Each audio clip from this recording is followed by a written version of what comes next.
Football Monday. Welcome aboard National Football Show. It's your boy Big Sills. Please hit the like button.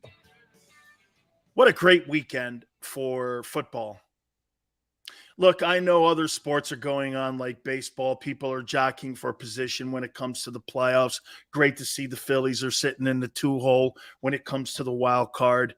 But football was dominant over the weekend. Man, I must have just sat one day and had the NFL Network on the entire day until I went to bed. And it was great. The access, the preseason games, I think, are better than they've been in the past for whatever reason. You got a good sense of some teams and their rosters. Look, that's what I was looking at most of it over the weekend was the rosters. And most notably, the game that we all cover, and that is the Eagles and the Jets. I want to get into that. We're going to start off there real quick here, but what a great weekend. It was, without a doubt, a fantastic weekend for football. Okay. Let me start this out by saying this. A.J. Brown plays like his hair's on fire. That guy doesn't take a down off. Here's some of the takeaways that I have. Then we'll get to you guys here in a second. A.J. Brown does not take plays off.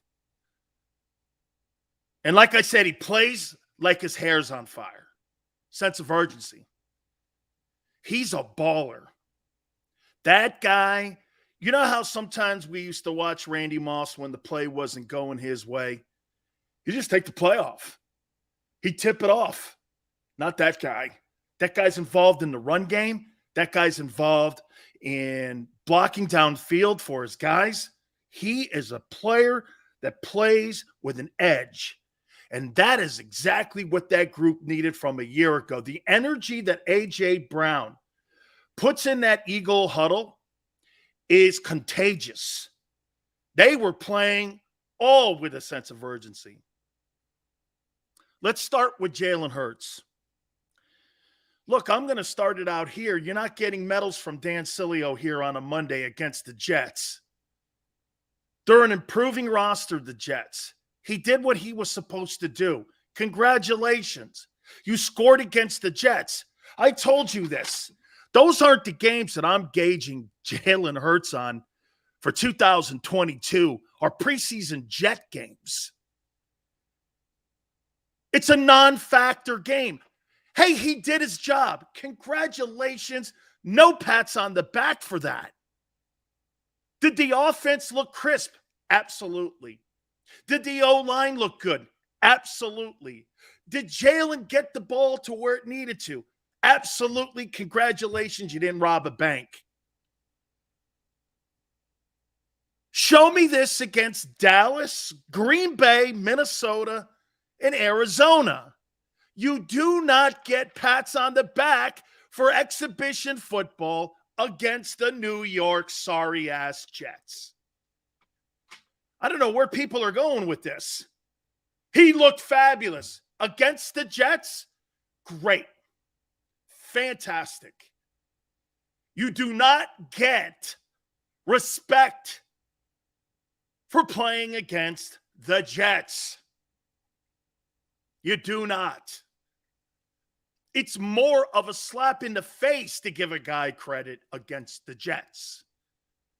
Keep doing what you're doing. Keep moving the offense. He was perfect. Great against the Jets. Okay? Rent is due in September. Absolutely. Versus that Lions team. Look. Great. Offense, the ones look good. Fantastic. I got a hit list and takeaways here.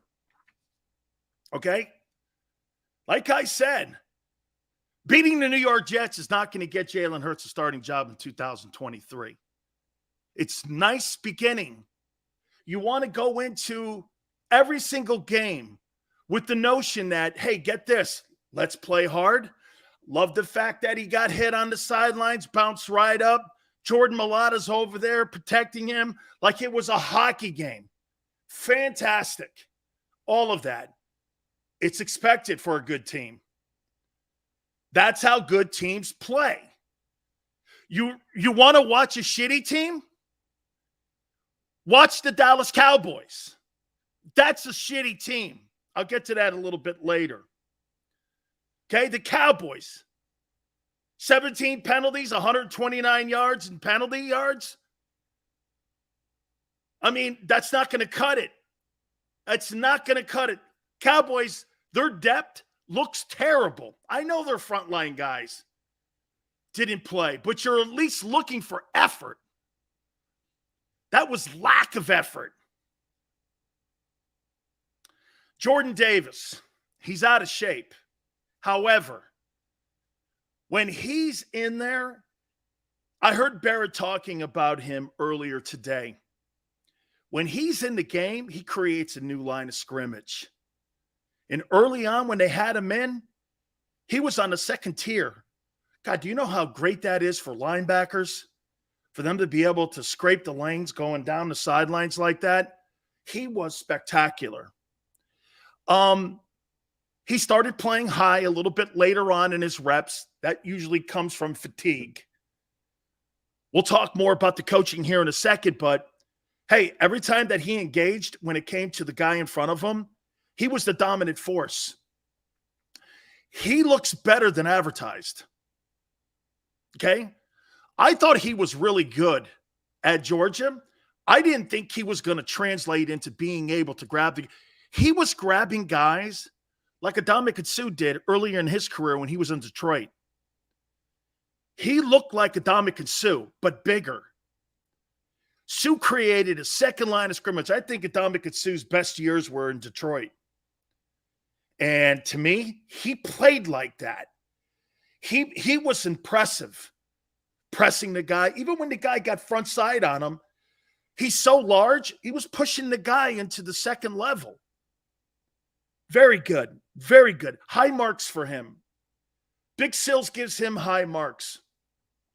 Okay? And by the way, let me go back on Jalen. Jalen gets high marks. Jalen gets high marks. He was very effective. I don't want to miss that. He was effective. Nakobe Dean, I'll tell you one thing. Nakobe Dean looks awful tiny out there. But I'll tell you what, he plays like Bob Sanders. Remember the old defensive back that played for the Colts? Who every time he slammed into somebody, this guy wrecked himself. I see why he has shoulder injuries. Man, he lit that tight end up. He filled that gap and that fit, and he showed me he can read on the play run. He gets it. He was reading his keys. I thought he did a really fine job. I just don't know how much he can hold up. Now, look, Denzel Perriman is not a big guy, and he's played a boatload of years. Swear to you, when Denzel Perriman was with the Chargers, he came walking towards me. I thought he was a safety. I couldn't believe how small he was. But he's played an exceptional amount of years, and he plays hard. Dean showed me he's going to be a player too. Really fine. I mean, the fits that he had, again, though, but I would say this. I thought all of them looked a little gassed, and that's why they ended up having the Jets come back on them. We'll talk more about that here in a second. As I've told you, I think Kaiser White has been the star of camp. That guy can play, and he's in shape. He jumped that route. By the way, Zach Wilson just tips his route so much. He's terrible at it. I mean, kid, at least look in the stands at a MILF and then turn around and look back at your wide receiver. Find the greatest looking MILF you can in the seats and find her, because we know you like that as well. But, dude, don't look down these wideouts like that. You're going to get them killed. And linebackers like White, who are experienced, are going to jump the routes like that. He tipped every pass off. If you've got any NFL experience, you're gonna read that. He just kept like he was at BYU still. Dude, got to be better. Then he ends up getting hurt. I think it's the same knee on a non-contact play. I mean, I don't know. I look at Zach Wilson. He's got a nice arm. But, man, I don't know if he's if he's going to get it. I mean, I just don't see it. Dude, you tipped your passes the entire game. The entire game. Jonathan Gannon really didn't have to do anything creative because guys were reading the quarterback's head almost the entire game. Kyzir White's played great. Jonathan Gannon now. By the way, I'm giving you my takeaways, and then we're going to go to what you guys have to say here in a second, okay? Please hit the like button. Thank you, guys. Jonathan Gannon, got to get these guys in better shape.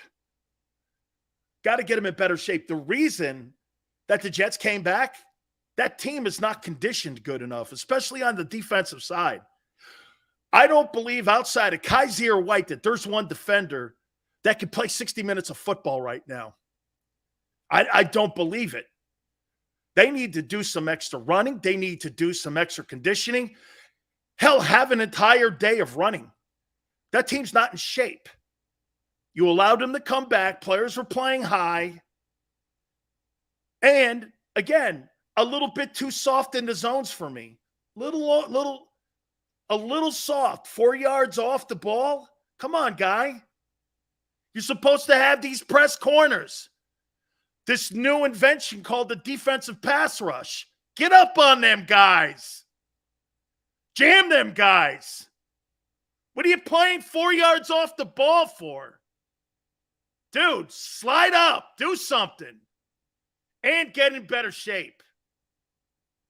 Conditioning was a factor for the Eagles. You're supposed to beat the piss out of the Jets. By the way, you're going to have a better pass rushing football team this week with the Browns, and you're going to have a better football team and a better roster. Okay? You're going to have a better roster. This is one of the teams that if Watson was healthy would be considered a Super Bowl contender. This won't be the roadkill landfill Jets. This is going to be a good football team. Myles Garrett gets after people. They do, okay? There's I think the controlled scrimmage, I think it's Wednesday. That's going to be a good thing, and then they play Sunday. Yeah, got to get in better shape. Them half-hour practices, it reared its head in that game. Cam Jurgens is as advertised, and he looks like a replica Jason Kelce. I mean, he's got a nasty streak to him. He gets up on the second level. He has great hands. He's a little bigger than Jason Kelce. And I got to tell you, man, I was pleasantly surprised by his play. Great hand placement, ran the offensive line. Odd even is this. If you've got two defensive tackles, that's an odd front. An even front, even front is the two DTs on the guards. Odd front is the nose. Thought he did a good job going back and forth and setting the offensive line. He was really good in that. His blocking, then he jumped on that one guy. Really good stuff, man. Really, really, really good stuff. In the way that they were able to get him in, get him some reps. He looks like a ball player. He's good. He's good. And I was impressed with it too, on how I was able to get up on another level there. The coaching, yeah, Sirianni I thought and his coaching staff was organized on the sidelines. Didn't have a lot of pre-snap penalties. Everything was very organized. Again, conditioning is a factor for the Eagles right now. They need to be a team that is, I wouldn't say concerned about it here on the 15th. You still got a couple weeks. But they need to run some gassers. You have to run some gassers here, man. I mean, that's why you saw Jordan Davis starting to play high late in the game or late in his reps. Like right now, I don't think Jordan Davis could get past 20 reps in a football game and be productive. That guy needs to be playing around 40 reps. Okay? And as the game went on, you saw conditioning take its toll on them. So Jalen played well. He looked good. He was effective. Moved the chains. Got up from a big hit. Jordan Davis, better than advertised in my book. Here, I'll give you my game balls and my grades. Does Jalen get a game ball? No, it's the Jets. Jordan Davis does. I give Jalen, no, an A. Jordan Davis, a B because he's not in shape. A, if he was in shape. His technique was great. Nakobe Dean, A. I thought there was like one or two plays where he allowed the guard on his front side. Kaiser White, A. He's a ball player, man. Best acquisition in the offseason next to A.J. Brown. And as I said about A.J. Brown, what's impressive about him, and I watched him, and I went back and watched the game again. Every single freaking play that he's on an NFL field, he plays like his hair's on fire. That is hard to beat. When you got 53 guys with their hair on fire, it's hard to beat. It's an attitude. Gannon, we'll see. Nice start. Not in the best condition. Still a little too light on the corners. We'll see. Still soft. Jurgens, outstanding. Outstanding. Some good stuff in this game. Please hit the like button. Muhammad, Jordan Davis is strong like an ox. He really did. He pushed that line of scrimmage back, and I thought he was spectacular. Steven says it was a preseason game.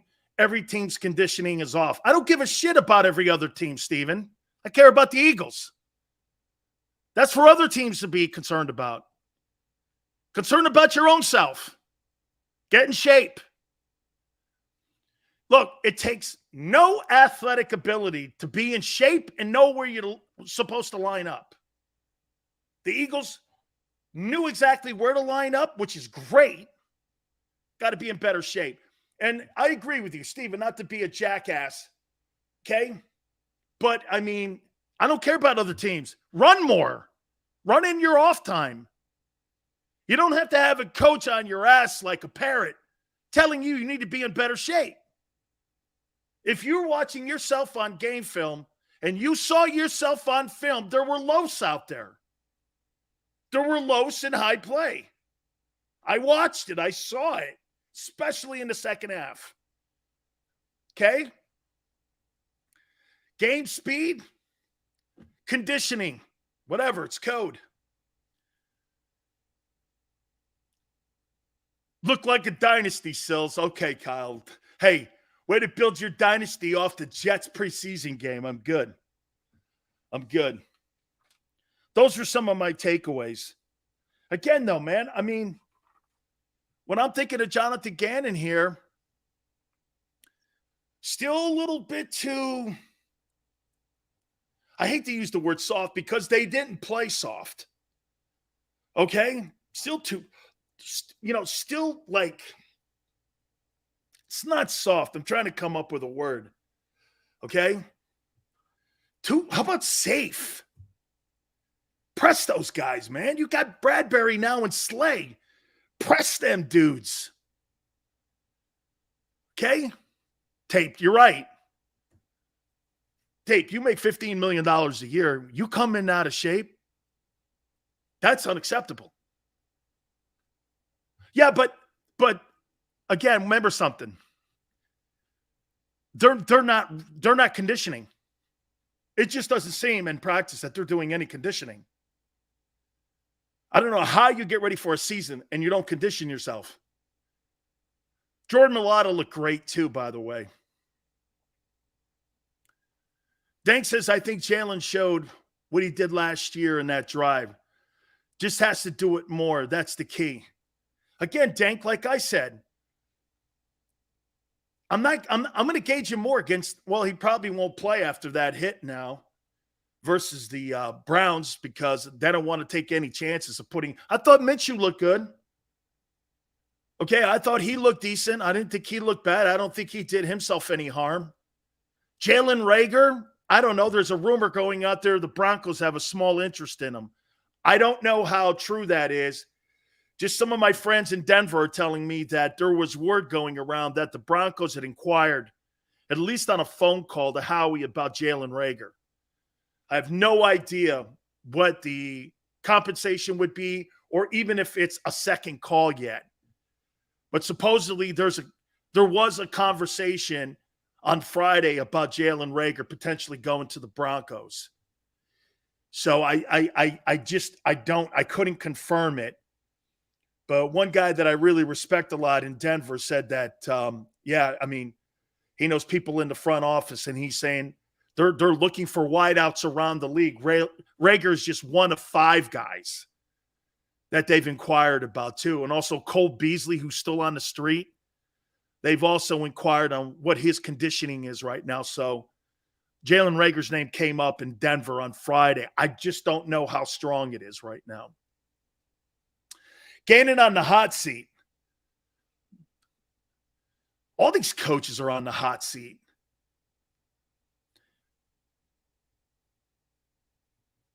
Why would you have interest? I don't know. I wouldn't have any interest. I'll be shocked if he survives the cut tomorrow.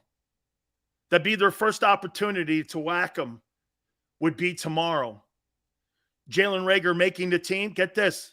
The Turk's coming for him. It's just a matter of when. He doesn't probably think it's coming here this early in camp. First cut. Now, first cut could give him an opportunity to land somewhere else. What you don't want to be is cut on the last cut. Because then you got a holiday and you got to clear waivers, and most teams have their 53 set by the time Tuesday rolls around. So you've got to hope maybe you get cut early in the process. If I was Jalen Reagor and I was told already, I might even, my agent, go to Howie and say, am I making this team? You might as well cut me now. If I'm Jalen Reagor, I might want to be cut now. Let me see if I get picked up on waivers by somebody. And let me see if I can stick with another football team. I would not want to go through the entire process with the Eagles and wait until the Labor Day cut. That's not what I would want at all. Okay? They're not cutting a first-round pick?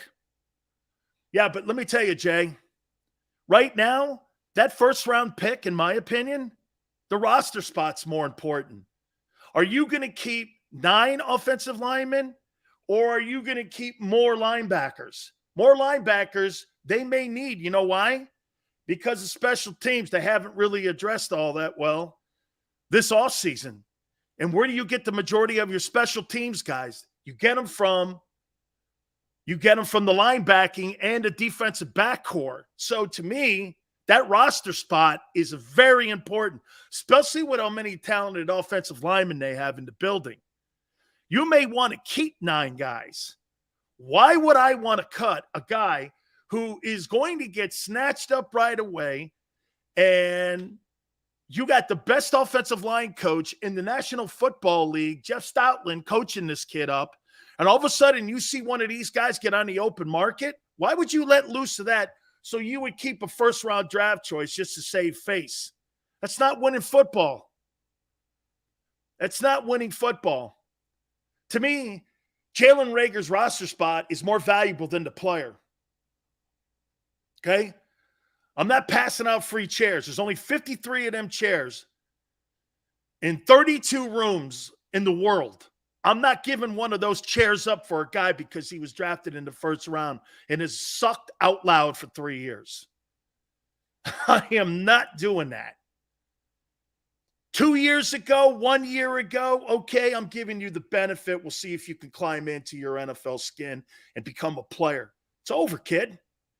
It's over in Philly, at least. There is nothing Jalen Reagor can do to save his job right now. Nothing. Except this. Howie Roseman giving him a free chair in the building, which he's known to have done. Okay? Which he's known to have done. Derek Barnett does not belong on that team. Okay, he doesn't. Does not belong on that team. J-Jaw does not belong on that team. There's 3 roster spots you could use for linebackers and O-linemen.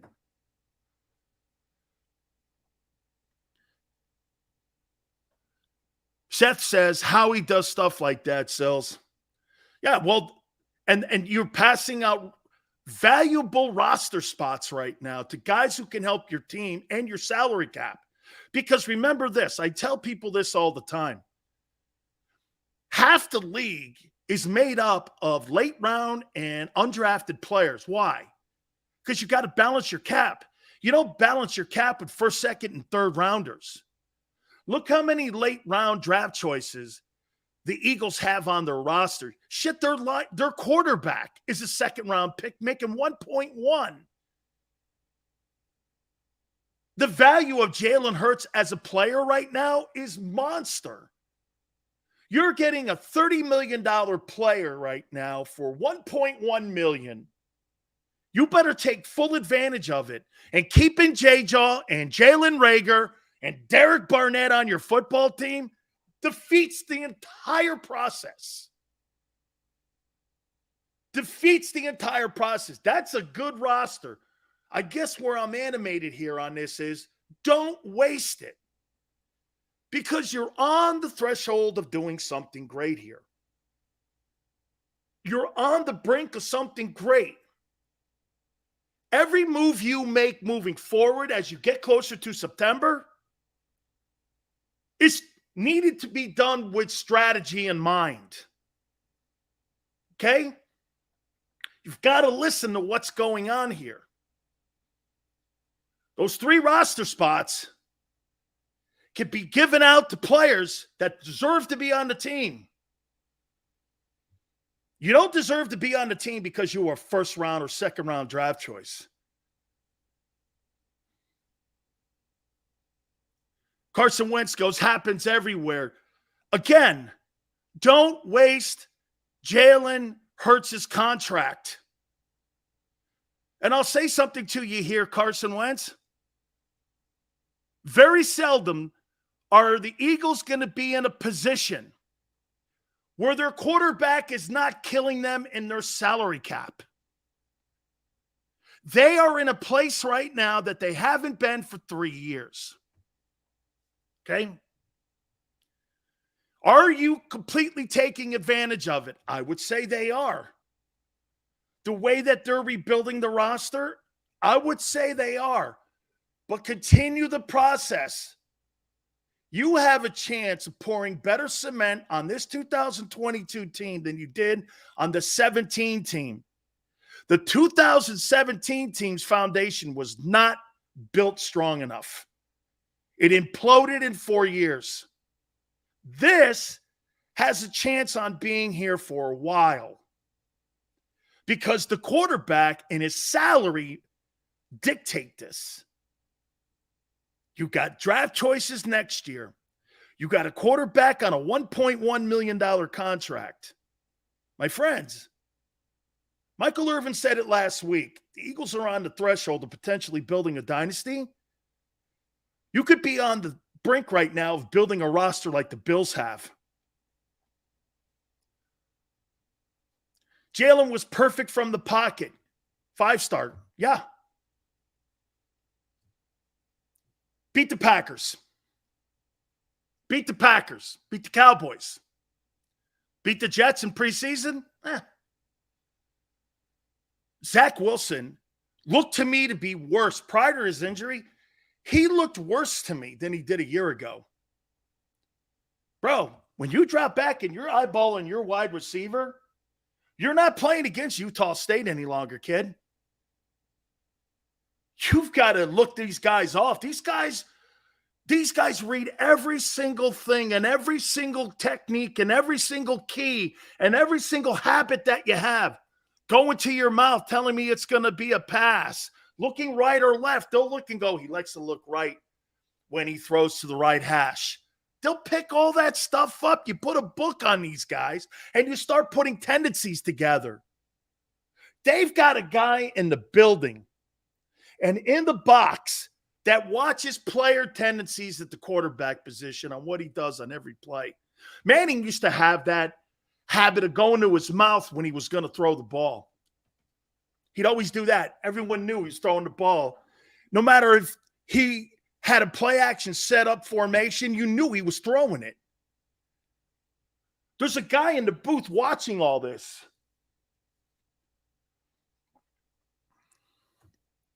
Old Cole goes, what do you think of Sirianni getting fired up and having his players' backs?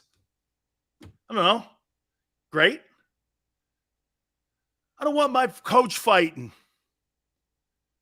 Okay? I want my players fighting for him. I don't want my coach speaking for my quarterback. I was more impressed with Milata getting his ass over there. Get out of here. That's what I want to see. I don't want Jalen Hurts' dad having to stick up for him. I want Jalen Hurts' boys to stick up for him. That's what I'm looking for. I want to see teammates backing you. Remember when Geno Smith got his jaw broken in the Jet locker room? Not one offensive lineman went over there to get his back. That's all I needed to know. That's all I needed to know. Nobody in the Jets locker room got Geno Smith's back after he got his jaw broken. Hey, man. Okay, I'm in that locker room and I don't see an old lineman getting in some D lineman's ass because you broke that kid's jaw. That'd be a problem for me, man. You couldn't break my linebacker's jaw like that. So Sirianni getting fired up? Yeah, okay. Nick's a fiery up kind of guy. He's a paisan. Good for him. We will shower Hurts with rubies and fine incense when he wins the East. Don't set your sights, Muhammad, so low. Big pick, and Cam Jurgens was absolutely fantastic in that debut of his. He was fantastic. There used to be a guy named Sills on this show who's the new guy. He sucks. Joseph, I'm giving you my assessment of what I saw against the Jets. You want me to lie? Okay, the team sucked. They didn't. They didn't suck. I want to see my coach throw hands. Okay, old Cole. You want to see your coach throw hands like Buddy Ryan? All right. Hey, Cam Jurgens, as advertised.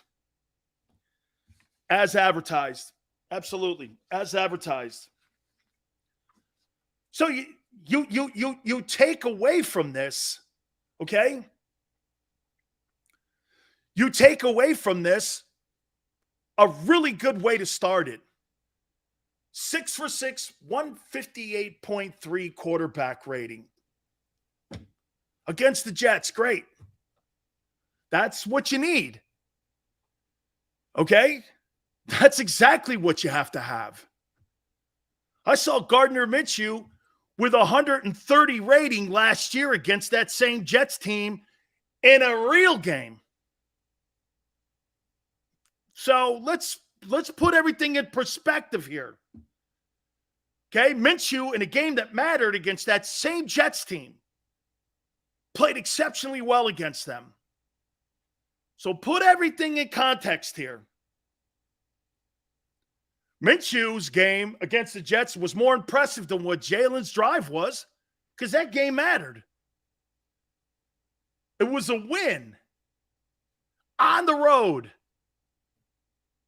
Let's put that in there. Jalen played great. Minshew played against that same team in the regular season and wiped the floor up with them. Didn't Goedert have 100 yards? Somebody had 100 yards receiving. They blew that team off the field. Yeah, but hey, Jay, it's just the Jets. But that's the kind of performance you want from Jalen. You should kill those teams. But again, back slaps for the Jets? Not here. Not yet. Back slaps on the road, Ford Field, then you start getting the true back slaps.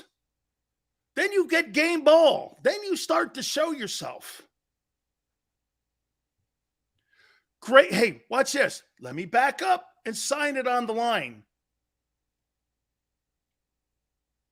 A start you should be expecting every single week against inferior teams. I don't know what people want me to say. Man, he was great. Again, I'm not impressed with the Jets. You know, you get into a fist fight with tomato cans and you beat them all up, and then you fight Tyson and get the doors knocked off you. That's what the Eagles were a year ago. Okay? I thought today we would expect more and raise expectations. Let's elevate the expectations of the team. Okay? Sills, we're supposed to do that. Amen. Amen. We'll get into some of the games. I saw some teams like we're going to hit on the Cowboys too. That Cowboy team in depth, I don't know. Concern about strong safety and tight end number 2 position. What are your thoughts? Blunt, I think the depth on the Eagle team is good. They're just not in shape. They've got to get in better shape and better conditioning, in my opinion. Minshew had command. Never saw that last year with Jalen. Remember something, though. Minshew's playing against 2s and 3s. Take that into consideration with Gardner Minshew. No rip on him, but he's playing with 2s and 3s, and he's playing against 2s and 3s. So you're going to look, if you're an experienced quarterback, you may look a tad bit better than the starter. I don't think he looked better than Jalen. Did you expect to pass the first play? Why not in exhibition football try it? Why not? It's part of the game that's got to increase. If the Eagles are going to go far, and I'm not talking about winning the weak-ass East. I'm talking about being a player, a top 4 team in the NFC. There's going to have to be games you win from the pocket. Okay? Yeah, Jalen Reagor, I don't know. I just don't know. I'll tell you one more time, though. I have to say this. I am really impressed with A.J. Brown, and I'm impressed with him away from the ball. Dude, he hits people. If you're got your head on a swivel out there and you think that guy's going to take a football playoff, A.J. Brown's going to come hunting you down. He's going to come hunting you down, man. That guy can play. He can play. Browns are up next. Controlled scrimmages on Wednesday, and then a Sunday game with the Browns. We'll look around the rest of the NFL. A little bit more on Jonathan Gannon, too. He's in my bullseye number 1. But, hey, friends, always remember this. Our friends at Morgan & Morgan, where the fee is free if you're hurt or injured on the job, this is where you want to go when it comes to getting fair compensation for you and your family. Last 30 years, Morgan & Morgan has collected over $13.5 billion worth of compensation for their clients. And for the people is not a slogan. This is who they are. Look, they have over 800 attorneys and offices in Philly, New York, and in Florida. My friends, Morgan & Morgan's the biggest law firm in the country, and there's no such thing as this. A small case, a fender bender. Nobody's getting intimidated with John Morgan at Morgan & Morgan. Do me a favor. Please call him at 800-512-1600. That's 800-512-1600. The call is free. The consultation is free. 800-512-1600. Open 24/7, 7 days a week. And when you call Morgan & Morgan, you tell them Big Sil sent you. When choosing a lawyer for your injury case, you may ask, does the size of the law firm matter? Well, of course it does. The insurance company, they're huge with unlimited resources. And whether your case is big or small, they're built to bully you out of the money you're owed. But here's the good news. We're big too, the biggest actually. And we're built to fight to make them pay for all that was taken from you. Size is our strength. There's only one Morgan & Morgan, forthepeople.com.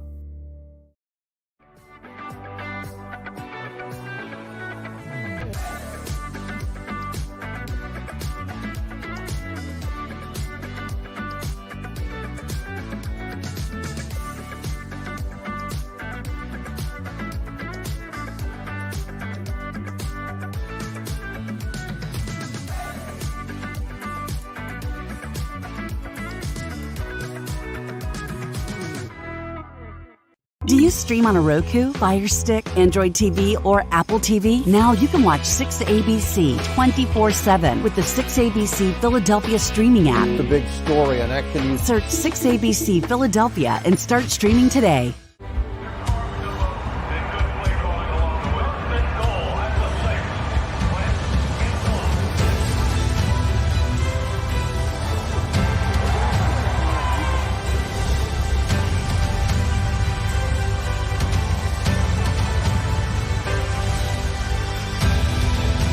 Field of life, First Trust Bank is there for you.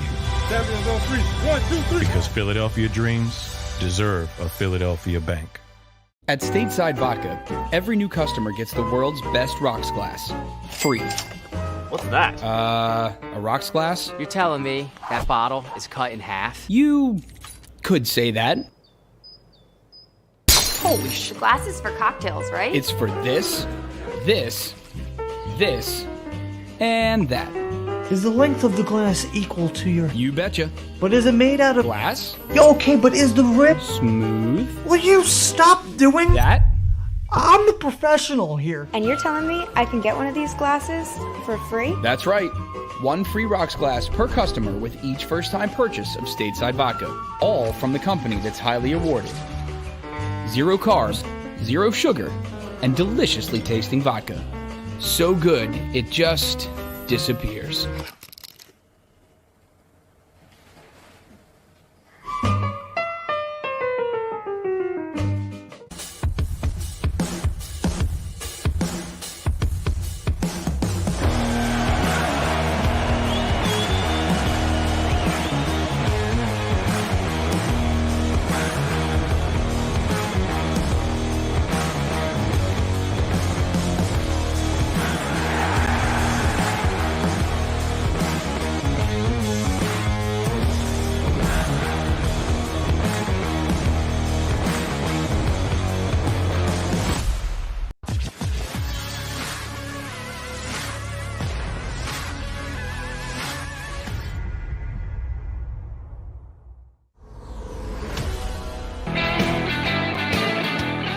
Welcome back, National Football Show.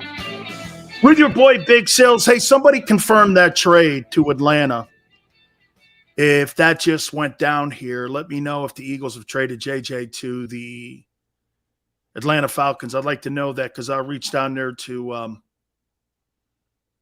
Rich McKay and get some word on that. Let me know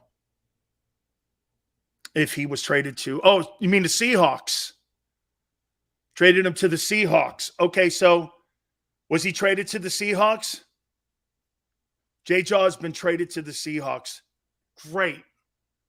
Roster spot. Exactly what I talked about. And here's the one thing, though. Look, listen. Eagles have traded Whiteside to the Seahawks for DB Amandi. Ugo Amadi. Okay? I would say this to you. Before you rip it, because Whiteside was a second-round draft choice, right? Okay? You got a player here in the trade. And you're filling a need of depth in your secondary. Great. You don't want to pick. What, a 6th or 7th rounder? That's not going to help the Eagles. The Eagles are trying to build depth here. That's a good move. Kudos to Howie, because you know what he does? He gets a player instead of the pick because he knows a 6th or 7th rounder is not going to help his team. Dude, he doesn't need a 6th or 7th round draft choice next year. How many times do you think you're going to land on Jordan Malott in the 7th round? That was a project. The guy couldn't even know how to put his helmet on. This is a different deal here. Okay, depth. And look what he did. He's now going to keep another defensive back. Linebackers, DBs, special teams. This guy's going to play special teams for the Eagles. This is a special teams move. More so than anything. It's a special teams move. You should be looking at this if you're the Eagles like this. We got better on special teams, and we got better at depth in the secondary. You theoretically save some face here because he's a second-round draft choice. Now, I would try to do the same thing with Jalen Reagor. Get a player, if I can, okay, or he's getting cut because I need that roster spot. Right now, Howie's telling you depth is important to him right now. A 6th or 7th rounder in 2023 or 2024 doesn't do anything for him. Especially those late picks like that. Okay? It's continuing to build a roster here effectively and efficiently. Kudos. Okay? So what'd you think about special teams? I didn't really think much about them because I didn't really think much about the Jets. Okay, I thought the Jets were unorganized. I thought their sideline looked terrible. I thought their team kind of gathered a little bit of momentum in the second half of that game against the Eagles. To me, the only reason that the Jets came back in that game was because the Eagles are not in the best of shape right yet.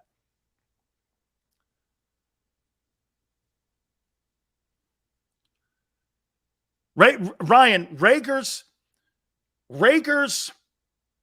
roster spot is more important than the cap hit right now. Okay? His roster spot to the Eagle management team, because get this. You know what Stoutland is telling Howie Roseman and Nick Sirianni right now and all the personnel people? I got 9 guys, 10 guys on my O-line that could make this ball team. And I'm not just talking about getting on the practice squad.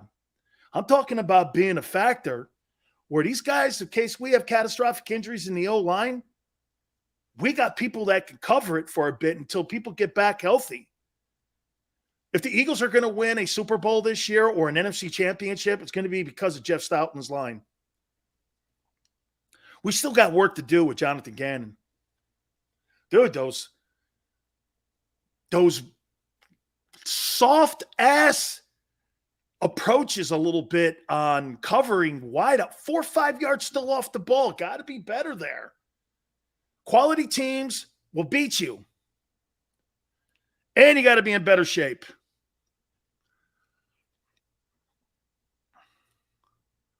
You're not getting back in a player for player trade. A player that has Reagor's talent. What talent? What Jalen Reagor talent? You think 30 yards a game is talent? Okay? Jalen Reagor is next up to try to figure this piece out.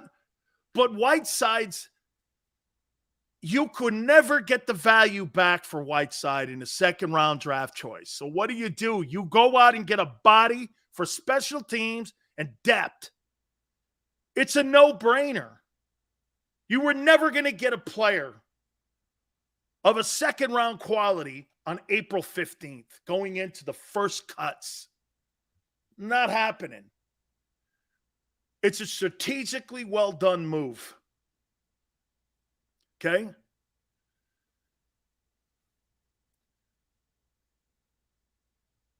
Jalen Hurts, fast like a fox. Congratulations. I'm glad he's a fast runner.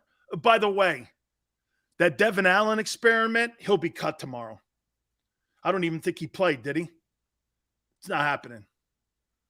I thought maybe there could be something there for him when it came to special teams. Not happening. He'll be part of the cuts tomorrow, I would think. Keeping Reagor is like keeping gonorrhea. Hey, Joseph, it's just I need his roster spot. I'll take the hit when it comes to money. I'll take the hit. Okay? I'll take the hit. I need that roster spot because I got to keep maybe an extra linebacker or I got to keep an extra offensive lineman. I'll take it. Okay?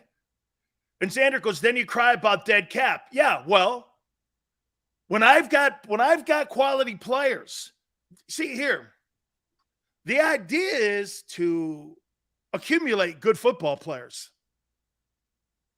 Not roster spots because, well, you drafted a guy and I should sit here and eat shit for 3 years. So what are we going to do? Put Jalen Reagor because he's got some cap hit so that he's on the team for 3 unproductive years so that we don't have a cap hit. Give me the roster spot. Give me the roster spot.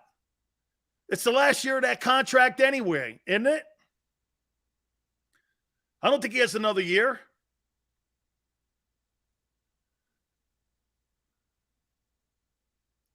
Michael says Sills thought the best thing of the game was Hurts rushing TD called back. To me, that's the worst part of that. He has to be coached the same way that Mike Vrabel is coaching Willis in Tennessee. Win a game, throwing the ball. That Goedert helicopter spin in the air, him diving into the end zone, I would put that in my wallet or in my phone for the rest of my life if I was Jalen Hurts, because that is how you win ball games. Found his tight end. His tight end smelled the end zone, helicoptered it in the end zone. Boom, passing touchdown, red zone. Let's go. That's good. Rushing touchdowns suck from your quarterback position. Because in the end, you're not going to win Super Bowls on that play. You're going to win it with Montana hitting a guy like John Taylor in the back of the end zone. That's how you're going to win it. Hey, Joseph, Pete Carroll should resign. I don't know what he's doing up there. He should resign. Watch J-Jaw go up there and have himself a great career. Where'd he play his ball? Stanford? That's right. So he's kind of in the neck of the woods there with the Pac-12 and such. So, I mean, I don't know. Maybe it'll do something for him because he's back out there on the West Coast. He's a West Coast guy. I met him at the Pac-12 press conference a couple years ago. Hell of a kid.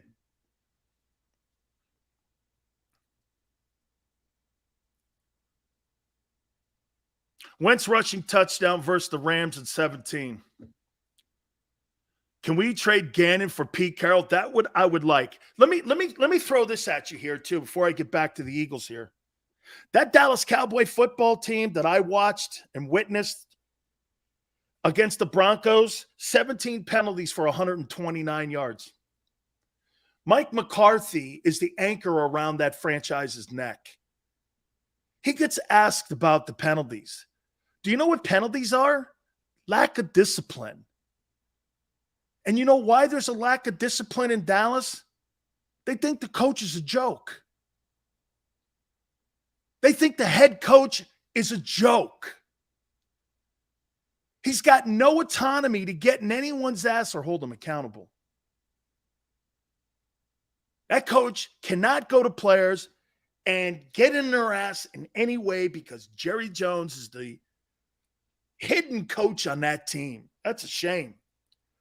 17 penalties would make me unhinged. Let me tell you about 2 things that make me go unhinged. Penalties, missed tackles. Because penalties is most of the time pre-snap stuff. Bro, it takes no talent to know when to line up and when the ball snapped, especially when you're on offense. How in the world can you have 17 penalties for 129 yards? Look at what you gave up in field position. Just in mentality, you gave up an entire field in a third. Dude, you can never win games like that. You're constantly behind the sticks. That is the prime identity of the Dallas Cowboys for the last 27 years. You could put all the talent on the field and on the roster that the Cowboys have put on for the last almost 30 years. But when you continually do stuff like that, there's no chance of you ever advancing in the playoffs. Good teams don't advance like that. They just don't.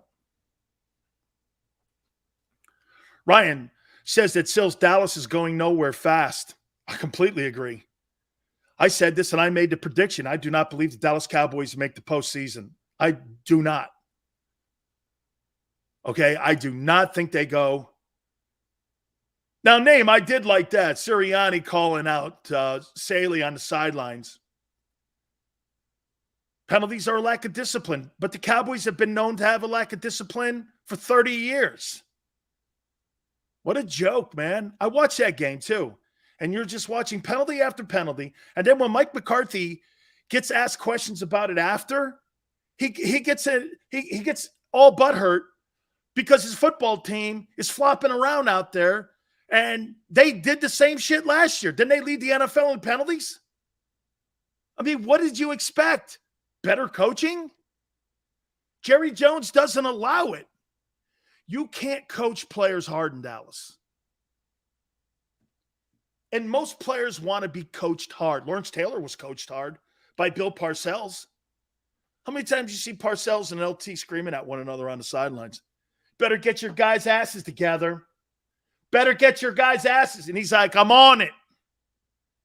I'm on it. No, I don't care. You better. I'm on it. How many times you hear Lawrence Taylor and Bill Parcells going back and forth like that? I'm on it. Playing with a sense of urgency like A.J. Brown does. Jesse, the Cowboys, hey, if I were a Philadelphia Eagle fan, I would pray to God that Mike McCarthy signs a contract extension and they don't turn that thing over to Sean Payton. I would pray to God that he keeps saying that Mike McCarthy's his guy, because Mike McCarthy is the modern-day version of George Seifert. Once Seifert left San Francisco and he went to Carolina, he was completely exposed with a 1-15 football team. Okay? That Cowboy team was terrible. Was terrible. And again, some of you will go, well, Sills, it was exhibit.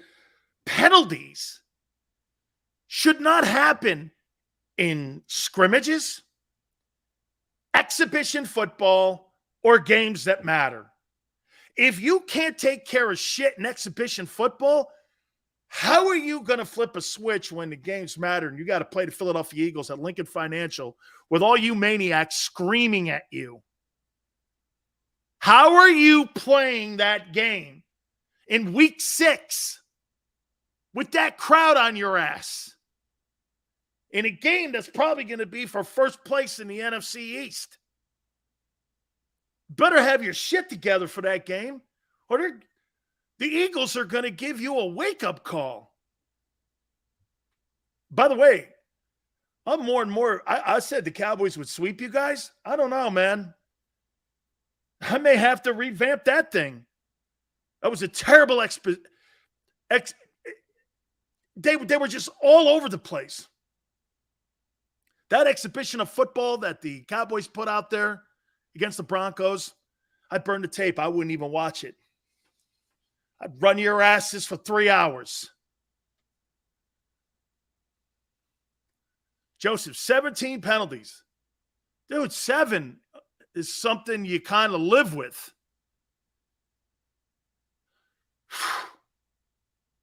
Philly Ian, I'll be there.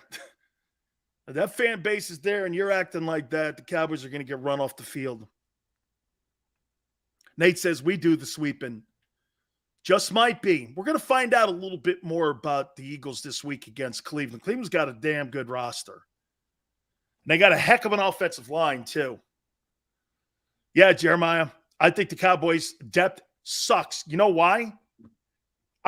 How many times do I have to say this? And Jeremiah, I'm not hollering at you here with this. But check it out. You got $20 million and $45 million, $65 million in 2 guys. Dak Prescott and Zeke Elliott. You got $65 million. And you got $10 million across the way in 5 old linemen. You got $115 million of your salary cap in 7 people of your offense. It's impossible to put a team together. Eagles start 10-0. I'd pump the brakes on that, old Cole. I'd pump the brakes on that. I'm going to talk a little bit about this Browns team. Also, Deshaun Watson. I liked what I saw with Trey Lance. I'm a pessimistic fool on him. I'll explain. Trevor Lawrence and Doug Peterson making some things happen. Also, this Browns team that the Eagles are going to be playing on Sunday. Gary Cobb also, my friends, will join us at 4:30 Eastern time from Fox 29. We got a big week lined up already, okay? Tomorrow, Joe Theismann, former NFL MVP, will join us. Then on Wednesday, if I'm not mistaken, I think Wednesday, we got Jared Bell from USA Today, a Pro Football Hall of Fame voter and insider. Mike Quick will be on Thursday, so we're packed all week long.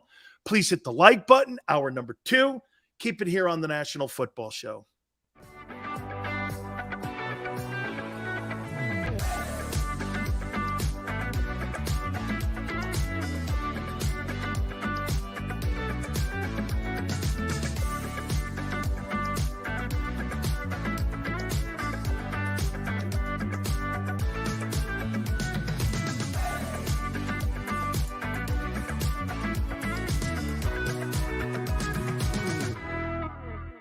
Do you stream on a Roku, Fire Stick, Android TV, or Apple TV? Now you can watch 6ABC 24/7 with the 6ABC Philadelphia streaming app. The big story on Action News. Search 6ABC Philadelphia and start streaming today.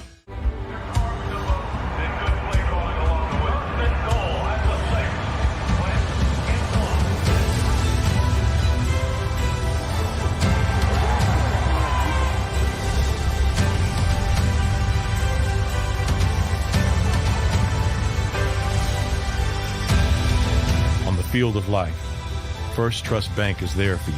Champions on 3. 1, 2, 3. Because Philadelphia dreams deserve a Philadelphia bank. At Stateside Vodka, every new customer gets the world's best rocks glass. Free. What's that? A rocks glass? You're telling me that bottle is cut in half? You could say that. Holy shit. Glass is for cocktails, right? It's for this, this, this, and that. Is the length of the glass equal to your... You betcha. But is it made out of... Glass? Okay, but is the rip... Smooth? Will you stop doing... That? I'm the professional here. And you're telling me I can get one of these glasses for free? That's right. 1 free rocks glass per customer with each first-time purchase of Stateside Vodka. All from the company that's highly awarded. 0 carbs, 0 sugar, and deliciously tasting vodka. So good, it just disappears.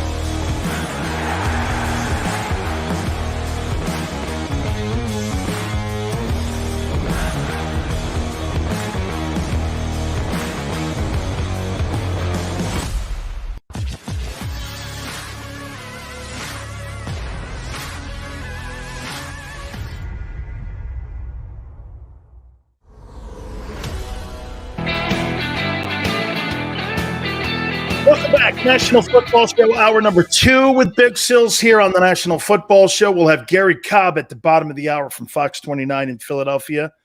Like he joins us each and every single Monday at 4:30. We're so privileged to have Gary Cobb, the former Eagle, and part of the broadcast team there for Fox 29 in Philadelphia, part of the show each and every single Monday. Andre Dillard getting into fights. You know what happens when a player like that starts to get into multiple fights? He's panicking a little. Okay? He's panicking a little. It's okay. You want guys that are on the edge of the chair. I don't want one player in that Philadelphia Eagle NovaCare Center thinking his job is safe, because I got a guy like that behind you that wants your gig. When you create competition, now look, I don't want it to be a scene where we have to have disciplinary action being taken against the player. That's not what I'm talking about here. I'm not talking about being a decisive bad influence on your practice schedule or your practicing habits. I want guys that are ready to fight until someone tells me it's not my job. That's what I want. And Andre Dillard's doing that. Don't get on the kid's ass for that. Joseph, at least he's fighting, unlike Reagor. He's fighting to the end. Other teams will see it. He's fighting. Okay? He's fighting for it. Lotus, I'm going to get to your boy Trey Lance here in a minute.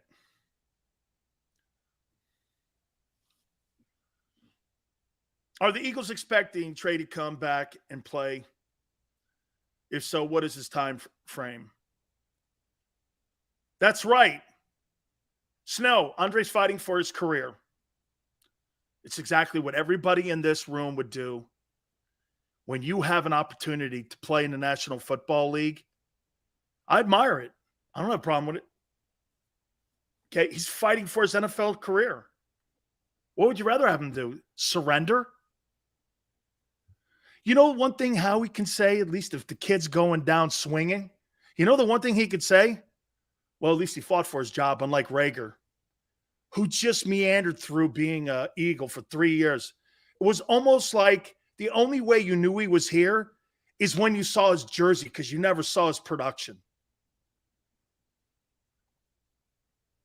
Okay? Okay, may turn out to be not a very good pick. At least he's going down swinging. That's how I'd go down. Hey, man, you're going to take my job and my career away from me? At least let me go down swinging. Don't let me go down standing in the box taking a called strike 3. Who in life likes standing there, and all of us sitting there, and we don't even swing at the third strike? I bet everybody listening to me right now knows what I'm talking about. Don't let life pass you by, man. Don't let that called third strike go by you. At least swing at it. Take your shot at the title. Be Rocky. So I'm all good with that. I did watch the Niner game. Dillard will be in the league. He will be. The Eagles are going to be taking on a Cleveland Browns team that right now is very sensitive. And let me set the stage for you. The equipment manager is a dear friend of mine. I've showed you all my Browns gear, so I'm pretty close to some of the things that are going on inside that locker room. And they have galvanized themselves because of this entire Deshaun Watson story. How would you like to be asked about sexual misconduct every single day after practice when you've been sweating your baguettes off and you got to answer some idiotic media guy's question about what's it like to play in a situation like this with a player like Deshaun? Nobody wants to answer that. I want to answer questions about having to take on Jordan Davis or Fletcher Cox or Hargrave or any of these players. That's what I want to be talking about. Hey, the Eagles had a really good first outing versus the Jets. What are you expecting in this organized team practice on Wednesday and then on the game on? That's all I want to talk about. And so what I'm understanding, and by the way, he was booed like I hadn't heard a player booed in a long time. Boy, I said this and I tweeted this. I think ownership, Jimmy Haslam, Andrew Berry, owe every single player in that Cleveland Brown locker room an apology. And just like Mike Golick said last week, I'm not suggesting to you that they shouldn't have made that deal, because this will all go away once this thing goes away. It'll all go away when he gets on the field and starts winning games for the Browns. It'll all go away like it did with Roethlisberger. This will go away. But how you have this bumpy ride like this where it looks like you're just so unprepared?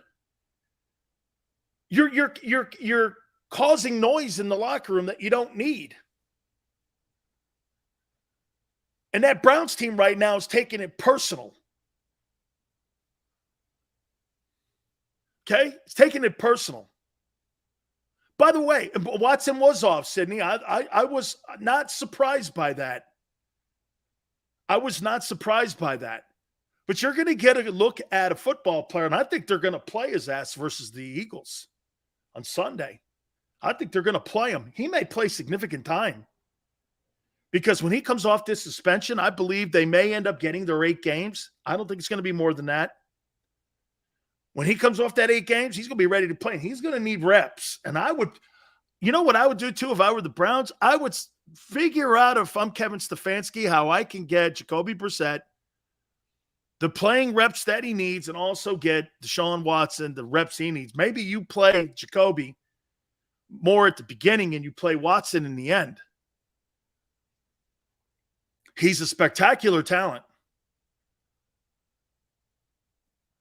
Muhammad says Hurts will put Joe Burrow to shame this year. That is going to be quite a reach. Hurts has no ability like Burrow. None. Bad comparison.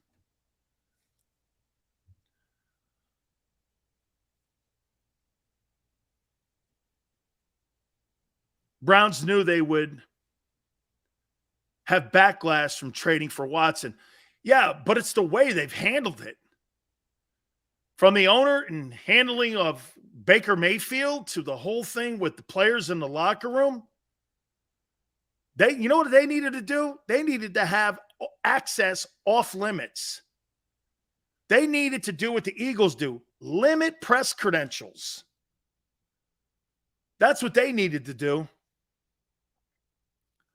Sills, what would you give up for Kareem Hunt? A 4? A 4? I'd love to have him on the Philadelphia Eagle team. That's a true back. Okay? Miles Sanders is not. He's not a true back for today's NFL. You've got to be a pass-catching demon. You've got to be Brian Westbrook today. My opinion, you've got to be a pass-catching Brian Westbrook. You could run 1,400 yards in between the tackles. Okay? I'd say a 4th rounder. If I'm Howie, I'd give that up for him. Plus, you could play Kareem Hunt, or you could play Miles Sanders, who you're moving off of anyway.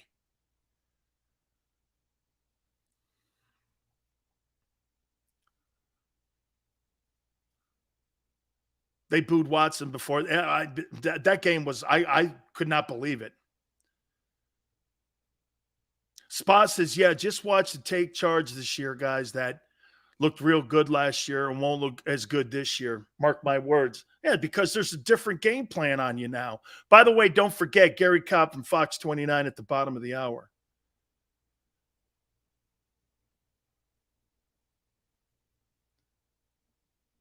Look, this Browns team that they're playing on Sunday, I would like to get another rep or a series of reps for Jalen against this Browns team. I would, because that's a good football team. Hey, Clowney re-signed with them, right? So you got Myles Garrett and you got Jadeveon Clowney as your pass rushers. I'd like to see that. Series? I don't think there's anything wrong with that. I doubt they'll play him, though, after that hit. By the way, it was a cheap shot. It was a total cheap shot on Jalen going up the sidelines. But NFL referees have a tough time with that style of football. How many times have you seen players that are running quarterbacks just get lit up like that on the sidelines? They have all the way back to Cam Newton not known how to legislate that type of style of play. Until the NFL gets a new style of referees like they do in college, the NFL needs to hire more college referees these old guys that are reffing the NFL games today, in my opinion, you're not understanding these new mobile quarterbacks that are coming out of the college ranks now, and you don't know how to legislate. It's like when Shaquille O'Neal came out of college, out of LSU. They just hacked Shaq, and they was hack-a-Shaq every single night. It was unwatchable basketball. How many times did you watch Shaq go to the free throw line for 25 shots and you go, this is not entertaining? It's the same thing with the NFL refs. They still, if I have, watch this, every time I see a 25-year veteran guy reffing a Jalen Hurts game, Jalen's going to be, again, at a disadvantage. Because when he takes off, that referee is more of a drop-back style guy. That's what he has legislated on the field his entire 25 years, not the running guy. And the running guy, you need to protect more, actually, than the 7-step guy. Because it's part of, and by the way, the one thing the NFL has done is they want to make sure now, get this, that they lighten up a little bit when it comes to the illegal contact on quarterbacks. Dude, nobody wants to see Nick Foles versus Case Keenum in a Super Bowl. And I say that with respect to Nick because I'm talking backups. Nobody wants to see backup quarterbacks in a Super Bowl game. They want to see the faces of the league. Razor, that's my contention. Win the division first before you start talking how good he was against the Jets. 6 for 6, 158 quarterback rating. Great. How am I supposed to take that? Versus the Jets, who will win 4 games this year. That Jets team will be a top 5 lottery pick team. So before, and Gardner Minshew ate that team up last year as a quarterback for the Eagles. He ate them up in a game that mattered. His game was more impressive than what Jalen Hurts was. Isn't that crazy? People forget that. He had less talent in the offense, and he looked more impressive than what Jalen did. And it was a game, a regular season NFL game. Minshew looked better. But you don't want to say that now because you know what people all say, well, what do you mean he looked better? Well, he did. And it was a football game. This is an exhibition game.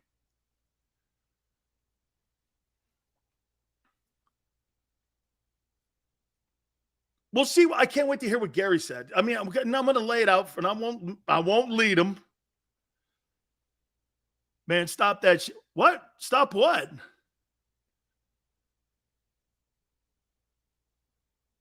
Hey, Dank. Okay, it was just the Jets with Minshew, too. Hey, will somebody do me a favor? Give me what Gardner Minshew's stats were against the Jets last year. Somebody tell me what his stats were. Be interested in see what his stats were. In a game that mattered. And let's not forget, the Eagles went up to New York and got beat by Daniel Jones, I think, the week before.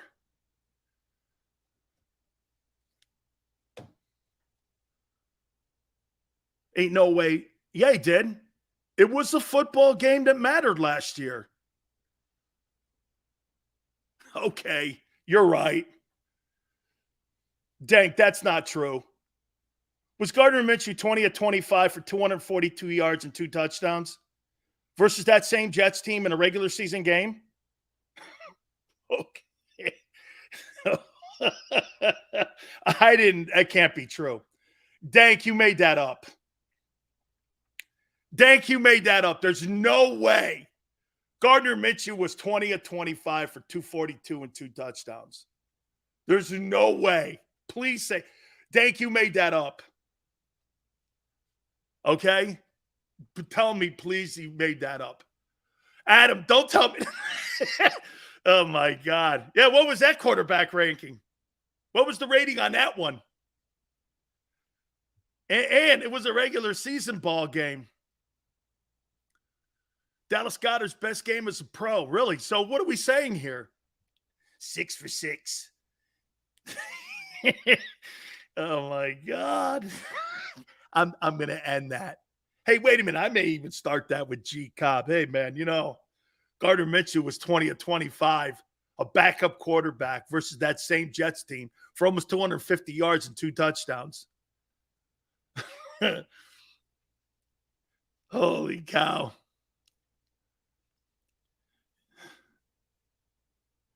Oof. Come now, Sills. You know better. What? No. 20 of 25 in a regular season ball game is pretty good. Shit, if you go 20 of 25 in a regular season NFL ball game week in and week out, you'll win every game you're in.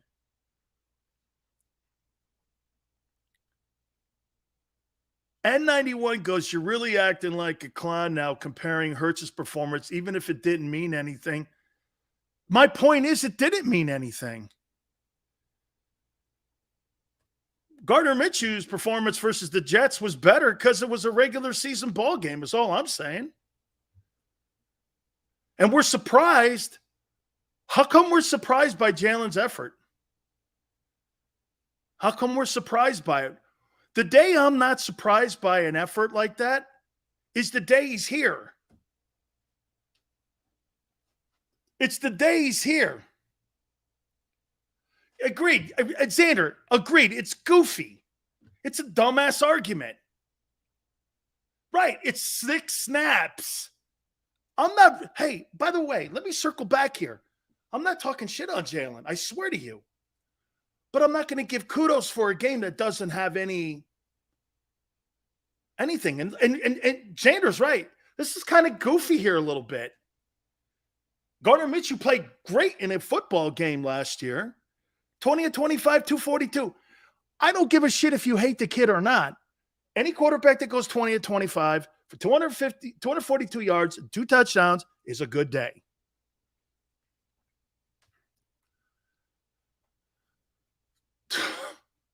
I don't care if one pass went to God. Dude, I'm getting out of this argument. It's not really even an argument. It's goofy. Eagle Man, Dan is up. I started my program out by saying, hey, wait a minute. Eagle Man, how much are you going to give? Let me hear your assessment on let me hear some of your assessments on how Jalen Hurts played on Friday night. Data incomplete? I don't think so. He did everything he was supposed to do. I think that's Xander and I are saying the same thing. 158 QB rating. He did everything that was asked of him, which is a great start.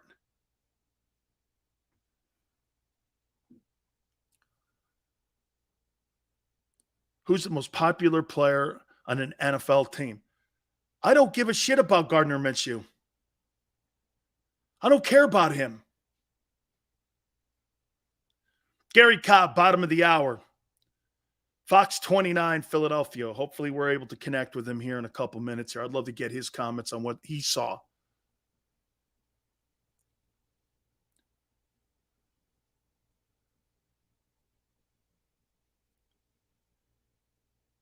Dude, Josh Allen? Come on. Eagle Man. Well, Dan, Hurts can always go to another team if he's that good. His highest value is going to be in Philadelphia. Let's not worry about going to another team right now. Okay? Let's concern ourselves with Jalen playing for the Eagles in 2022. That's not a reality. Let's get him ready for the Lions game. On the road against a very hungry football team in Detroit. I actually watched Detroit. Man, they play hard. There's no doubt the Eagles have a better roster. They're deeper. And they should win that ball game. But it's going to be a 60-minute football game. Okay? 60-minute ball game.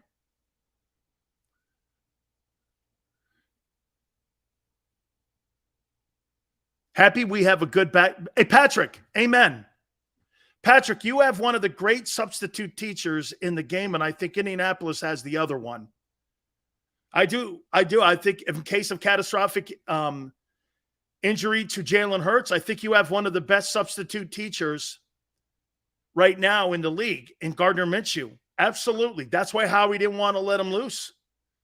Teams were constantly calling about him, and there's no question about it, man.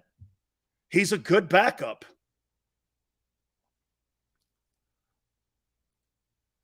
Eagles are going to wax Detroit's effing ass. We'll see. The Ravens, too. Hundley's, hey, Deuce, I love that kid. Tyler Hundley, I love him. I think he's a heck of a football player. Every single time I watch that kid from the Ravens get on a football field, I am so impressed with him. I really, man, I enjoy watching him play football. He's a competitor, plays his ass off. Big fan of his. Hey, Lotus, I know you're coming in from San Francisco. Let me throw this at you here. Thought Trey Lance played well. I did. I thought Kyle Shanahan did a nice job with him. I think that for what it was, that deep pass that he had down the sideline, I thought he played well, man. And, hey, I'm a believer that I think that the 49ers have made a mistake by moving off of Garoppolo. I think the kid played well, man. And Kyle Shanahan really did a nice job, in my opinion, of putting him in a position to really succeed. They went tight end, back, deep pass, tight end, back. They had a nice little rhythm in how they play called. I thought it was really well done. I mean, there was a sequence in how Kyle Shanahan calls plays. You can see it. I like to do it this way, and this is a Belichick thing that he likes to do. Deep pass is 2, tight end 1, back will be a 4 or whatever. And sometimes you go, if you're a play caller, 2-2-1, 2-3-4, 4-3-2-2, depending on, you got to try to find a sequence of how your quarterback is playing. Is he better in the short game today? Is he better throwing the slot? Is he better throwing the back so the back's getting more space? What you're trying to figure out is where your athleticism beats the opposing team's athleticism. Are you stronger going over the top? Shanahan started figuring out intermediate passing game and over the top was going to beat that team that they were playing. And so he started figuring it out. You could sense he's got a good feel for the game. Okay? I thought he had a really good sense of it.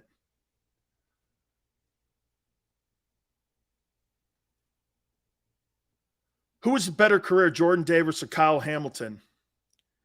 Again, I thought Jordan Davis, he just got to get in better shape. The whole team, actually, not just Jordan. Got to get in better shape. Okay? Got to get in better shape. You saw him starting to play high as the game went on. I thought you saw him early on. He was at his best. I think you really have to do a great job at managing. It's like a pitch count for him right now, in my opinion. I think it's more like a pitch count. But I thought he played well. Created a new line of scrimmage.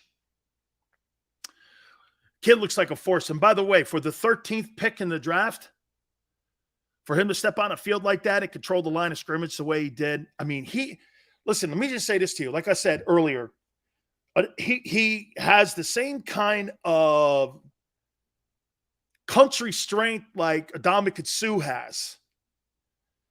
And if you play with leverage at 6'6", the way he did in that first part of the series that he was looking at his best, he could take one of those jobs from somebody. I don't know. But I'll tell you what, you keep playing like that, you're going to take somebody's job. You keep pushing and you're allowing Kaiser White and you're allowing Nakobe Dean and TJ Edwards to scrape that lane and get up and down the sideline like that. My opinion, you're going to make things happen. I'll tell you what, their triangle right now, Hargrave may be the odd man out here. He may be the odd man out because if I'm Jonathan Gannon, I want them 2 horses in the middle in there. And I may even play a tilt 43 Guy tilts the nose, you put him in a 3 technique, and you're just making and wreaking havoc there. And that triangle, you're pushing that triangle to the second level there. That looked pretty damn impressive. Nakobe Dean, by the way, too. He's a tiny dude, but he sure lights you up, man. I loved what he did with that tight end. Man, he filled that gap with that tight end, and he put that tight end on his back. Dude, he hit that guy, and he filled that gap. He filled his responsibility. That's called bringing the wood. When you see that on film and you see a guy who's got a responsibility of blocking you, and you put that guy on his back, that's what you want to do here. We're efforting our friend Gary Cobb. Hopefully we're able to connect with him here in a minute. Each and every Monday, we catch up with our guy, Gary Cobb, at around this time. So hopefully we're able to catch up with him. There's a lot of things going on. Obviously, Eagle Conversation is front and center today. Fletcher's the odd man out. We'll see as they get closer. Okay? We'll see. Yeah, Gary might just be running a little bit late here. Might just be running a little bit late. Why don't we take a time out here? Hit the like button, guys. Hey, our good friends at Morgan & Morgan, don't forget, guys, this is where the fee is free. Means this, they're not going to get paid unless you get paid, okay? Getting the fair compensation is exactly what happens when you are hurt or injured on the job. Morgan & Morgan is there for you. Like I said, for the people is not a slogan. This is who they are, and this is what they do. They represent clients, and they have been for the last 30 years to the tune of $13.5 billion. With over 800 attorneys in offices in Philadelphia, New York, and in Florida, Morgan & Morgan is there to do battle for you guys, and I say this to you all the time with great respect. They will never be intimidated when it comes to representing you and your family. Call them at 800-512-1600. That's 800-512-1600. Call is free. Consultation is free. 800-512-1600. Open 24/7, 7 days a week. And do me a favor. When you call Morgan & Morgan, tell them Big Sil sent you. I'm John Morgan of Morgan & Morgan. When you're hit from behind in a car crash, the insurance company may try to say, you can't possibly be hurt. It was only a few miles an hour. It's simply not true. You see, here's the thing. Getting hit at 10 miles per hour is like falling off of this. 15 miles per hour, like this. And only 25 miles per hour, this. Injured, dial pound law. There's only one Morgan & Morgan.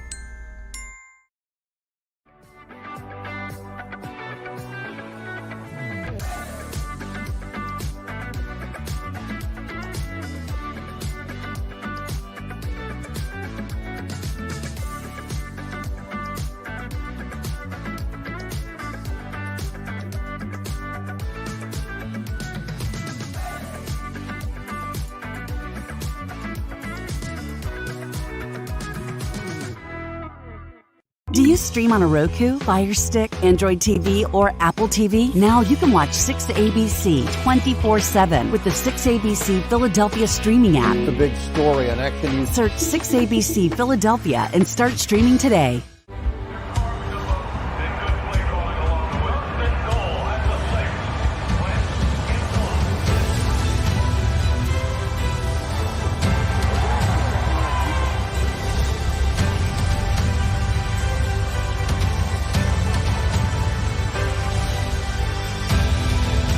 Field of life, First Trust Bank is there for you. Champions on 3. 1, 2, 3. Because Philadelphia dreams deserve a Philadelphia bank. At Stateside Vodka, every new customer gets the world's best rocks glass. Free. What's that? A rocks glass? You're telling me that bottle is cut in half? You could say that. Holy shit. The glass is for cocktails, right? It's for this, this, this, and that. Is the length of the glass equal to your... You betcha. But is it made out of... Glass? Okay, but is the rip... Smooth? Will you stop doing... That?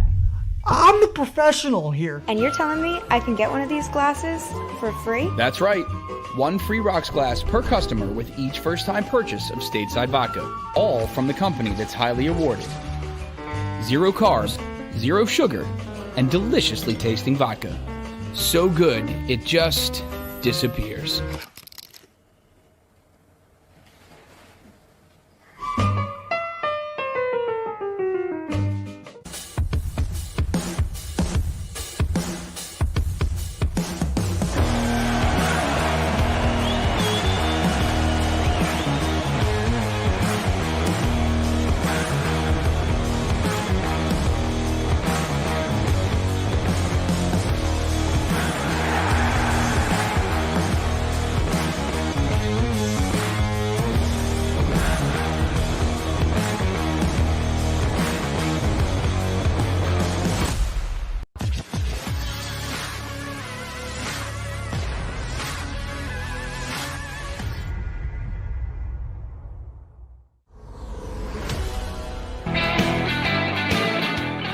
Welcome back. National Football Show. It's your boy Big Stills. We are efforting our friend Gary Cobb. Hopefully we're able to catch up with him. Until then, we welcome you guys in. Please hit the like button. Thank you so much. Could a changing of the guard be going on now in the NFC East? Boy, I'll tell you. As organized as Philly looked against the Jets, the Cowboys looked completely unorganized on the other side. There's too many roosters in the henhouse in Dallas. You know, there seems to be a structure, at least in Philly. Here, maybe it's because they've surrendered authority in that building. Howie's got complete say. But because Nick Sirianni's Howie's guy, Nick Sirianni's going to fall in line with what Howie is looking for and how to coach his roster. This is where I think the problem is in Dallas with the head coach. See, you can do that with authority. And the players in Philadelphia, I think, at least what they've done, they respect. How about this? To me, the players in Philadelphia respect Nick Sirianni more than the players in Dallas respect Mike McCarthy. And Mike McCarthy has a Super Bowl ring. You know what people are saying? And do you know what people are saying now about Mike McCarthy and Dallas?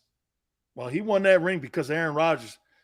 It's not because of that clock management of his or the way that he runs his football team. Mike McCarthy does not do a very good job. I mean, every time I watch Mike McCarthy on a sideline or at a podium, I'm shocked he coached the Packers and the Cowboys. How can you have two prestigious jobs like that and look common? He looks common. And now that he doesn't have play calling duties in Dallas and Kellen Moore's the play caller, I don't know, man. Dallas's roster just does not look impressive. I'll tell you another roster that does not look impressive. It's got to be that Patriot roster. Boy, they just do not look competitive. They just look like well-coached guys that are in over their head. I mean, that Patriots team will not make the postseason. Dolphins and Bills are going to come out of that division. Man, Mac Jones may turn out to be a 2.0 version of Joe Burrow. But boy, I'll tell you, I just do not see it. I just don't see it right now. I mean, I've watched them in some controlled scrimmages too. The NFL Network gives you really great access. But dude, I saw them in that game over the weekend and I was like this, right? Just not very competitive. The one thing you had with the Eagles in that first series and that first sequence of plays, what did you have? You had energy. People wanted to get out there. You saw them in the way that they approached how they wanted to get out there and play. There was an energy in the huddle. Coach, quarterback, veterans, they wanted to play. Plus, hey, get this. I guarantee you more people are concerned about Cam Jurgens and Jalen. 215, it was a rhythm. It was a rhythm. Eagle Man, that was a complete dirty hit on Jalen Hurts going up the sidelines. Completely late hit, and it was bullshit. Okay, now, I don't believe the head coach said, go out and take the kid out in an exhibition game. I don't believe there was any of that going on, but, I mean, you had either that or he was an inexperienced player hitting the kid because he didn't know where he was on the field, and it was totally a late hit.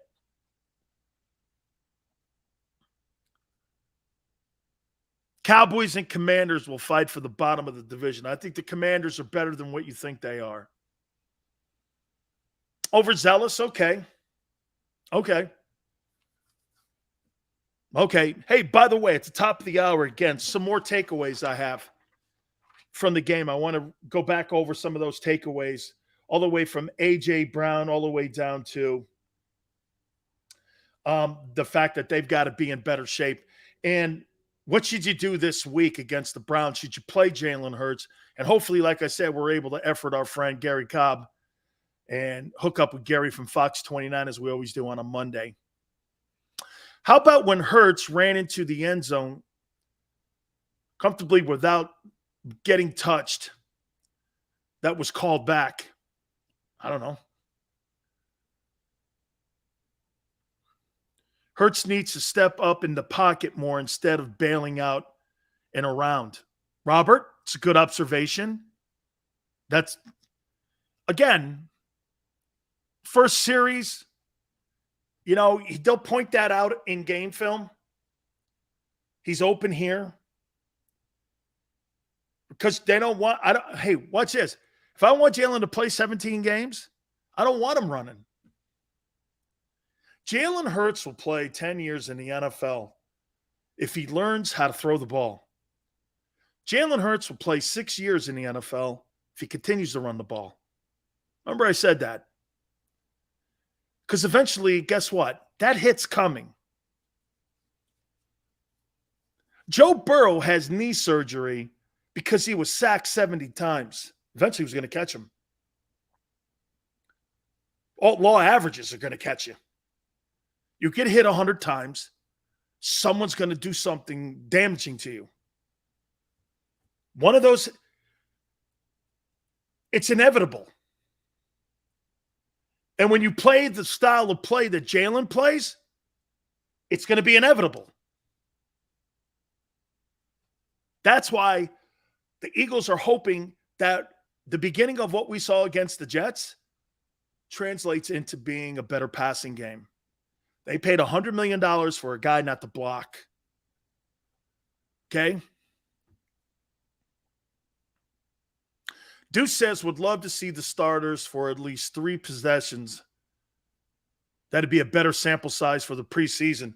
Deuce, if they do that, I wouldn't play them in the final exhibition game then. I just would not. Okay? 3 series? 3 series is about a quarter. And by the way, the guy's not a ceramic doll. Quarterback and players get hit. So if a guy gets hit, he gets hit. Yeah, I thought RG3 was brought back too soon, more than him getting injured again. I thought it was the way they handled it. Never go with a team physician as your number one priority decision on whether or not you feel you're ready to play. He works for the owner. The owner signs checks to him. Why in the world would you trust a team doctor with your health? You wouldn't. I'm not saying they don't have the best surgeons, but I'm not going to take a guy who gets paid by Jeffrey Lurie to say whether or not I'm ready to go. He's not going to sit there and want to have a guy sitting there on the bench that he's paying $2 million a week for it. Now, look, Jalen's a different scenario because he's not getting paid a lot.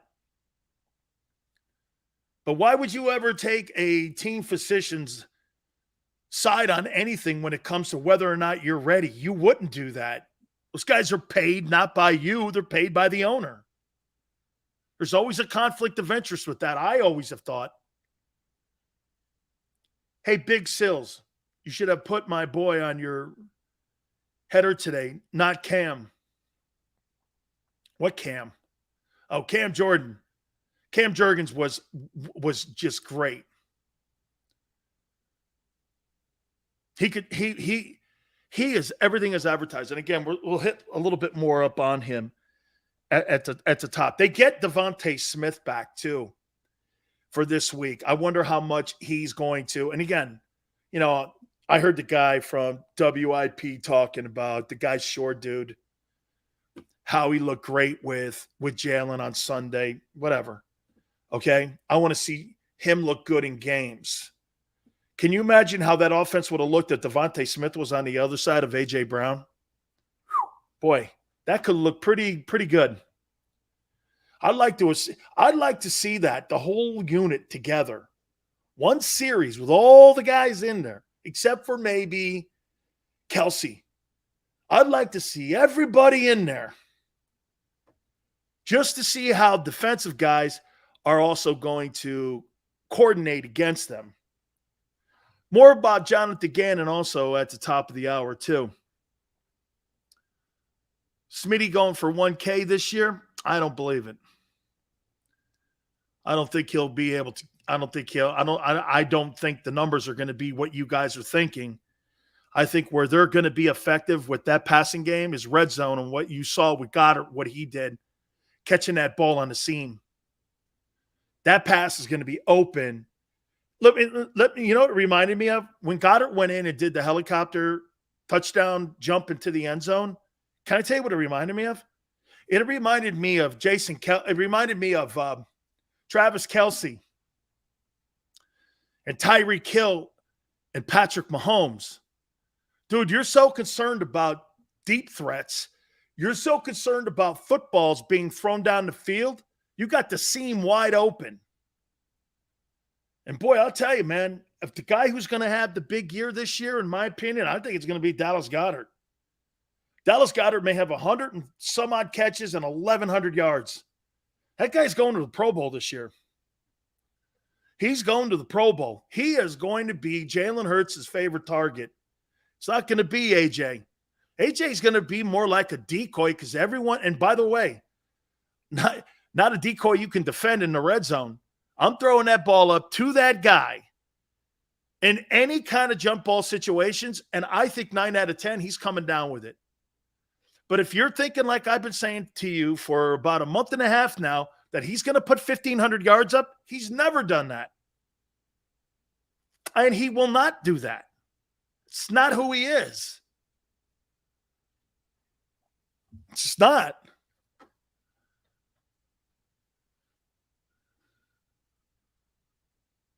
Talking smack on what?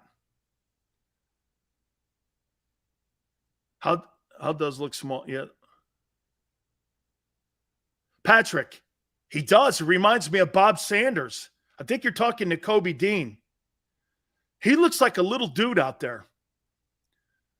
But boy, I'll tell you, man, he filled that gap. He got into that run gap hole, put that tight end on his back. I had no problem with how that was excellent. Instead of letting that guy get up in that hole like that, Nakobe Dean was in there filling the gap. I saw a lot of good things, man. I did. I saw a lot of good things. Something else I want to hit on again as we get closer to the top here. Nakobe Dean is smaller than Darius Leonard, who has back trouble now. Yeah, but Lenny, when you got 2 defensive tackles in front of you that are 332 pounds, and as athletic as they are in Philadelphia, okay, think about that. You got almost 700 pounds of human being in front of you. If you can't make plays with 700 pounds of dudes in front of you, you don't belong in the league. And talented guys in front of you. Okay?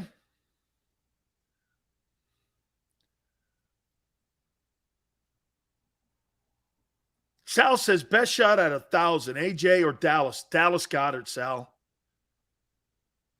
I think those 2 wideouts on the perimeter are going to open up the hash mark. I think he's going to see it better.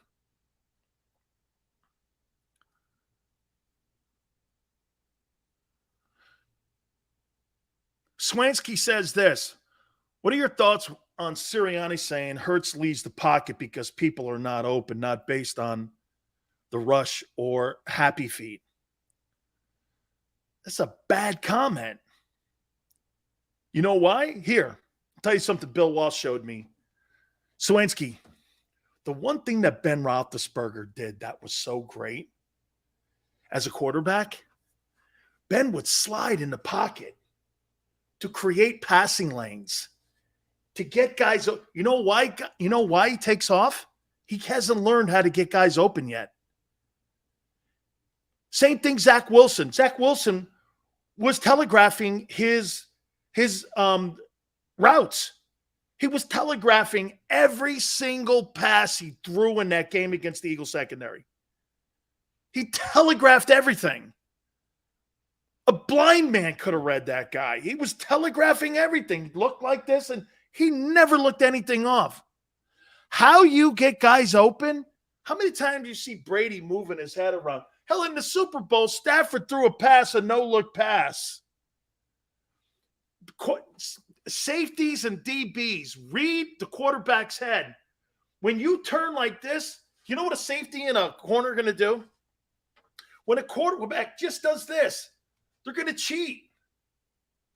They're going to cheat. He slides this way, I'm going to cheat. Slide this way, go back here. That's how you create passing lanes.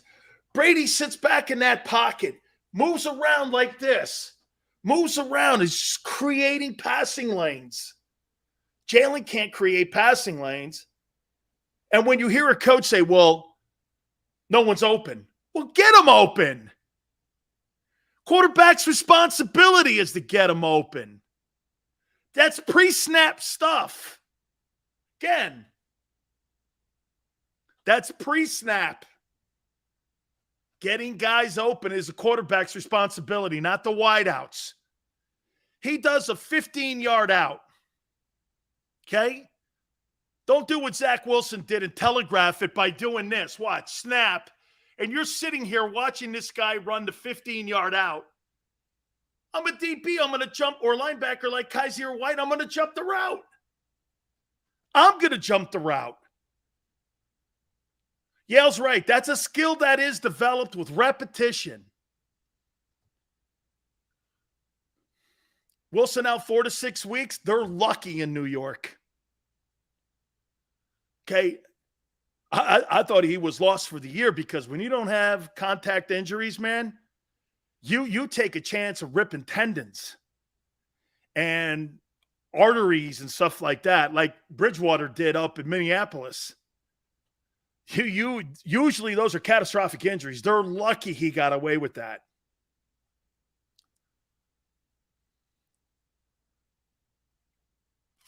Gigi, I think he's out longer too. Aaron Rodgers making a living off of doing that. Looking away. Those are the guys. And so when Sirianni goes, well, he takes off because no one's open. Bro, quarterback's responsibility is to get your guys open. That's what a true quarterback does. He helps your players. So what? If everything's not perfect, Jalen can't find him, he takes off running. That's not advancing your passing game. That's the same shit you did a year ago, but you just look better doing it. And it's almost an MO of last year. You beat the shit out of a sorry team. And when you play against good teams, they're going to figure that out. Especially good coordinators. I can't believe how bad the Jets look, too. They're terrible. Whew. Hey, I always say this. Hey, the Jets' third and fourth team, okay, they may have the best third and fourth teamers in the league. Congratulations.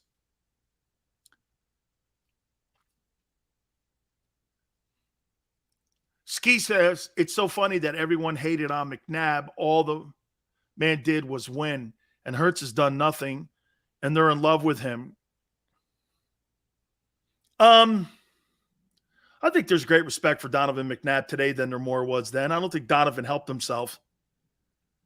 Donovan McNabb, in my opinion, Ski, was petty. He was petty. And McNabb, I thought his pettiness got in his way. T.O., Deshaun Jackson, something a media guy said. That's petty shit. Means nothing in the landscape of winning ball games. His pettiness got in his way. It still does, to some extent. Okay? He's a petty dude. Hurts is 23 and acts more mature at 23 than McNabb ever did.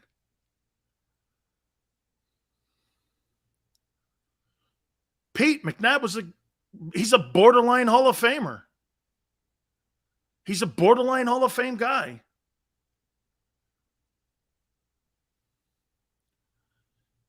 Season starts today. Who starts front seven? Okay, so we're playing the Lions, right? Give me a little time to figure that one out. Hey, where was Reddick last night? Did he play? Did he play on Friday? Where was Reddick? Where did anybody see? Did Reddick show up anywhere? Did he even play? I didn't hear his name called at all. He didn't play? Okay. Thank God. Dan, what'd you think of Nakobe Dean? I'll do that at the top of the hour, Susan, I promise. Yeah. Reddick did play? I tell you, I didn't see it out there at all. Okay. Eagle Man says, yeah, you got to take what the defense gives you. And I'm gonna, you know what? And I'm gonna say some things that'll probably help out Jonathan Gannon a little bit and kind of put maybe your worries a little bit at rest a little bit when it comes to what they did in game one. Okay. So Reddick was on the pressure on Kaiser White. Okay. Sports says you act like the defense was out there all game. No, they just ran out of gas at the end of the game and in the second half. They were out of shape. That's why the Jets came back with their third and fourth team and beat them. They were just out of shape. Then there's no getting around it. The Eagles are out of shape. There's not a player out there right now that could play. Maybe White could play a 60-minute football game right now. Got to get better reps. And that's the entire unit.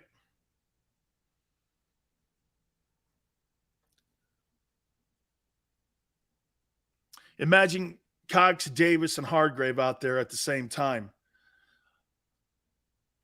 Davis has got to be in better shape as well. Deuce says starting 7, Hargrave, Cox, Sweat, BG, Edwards, White, and Reddick.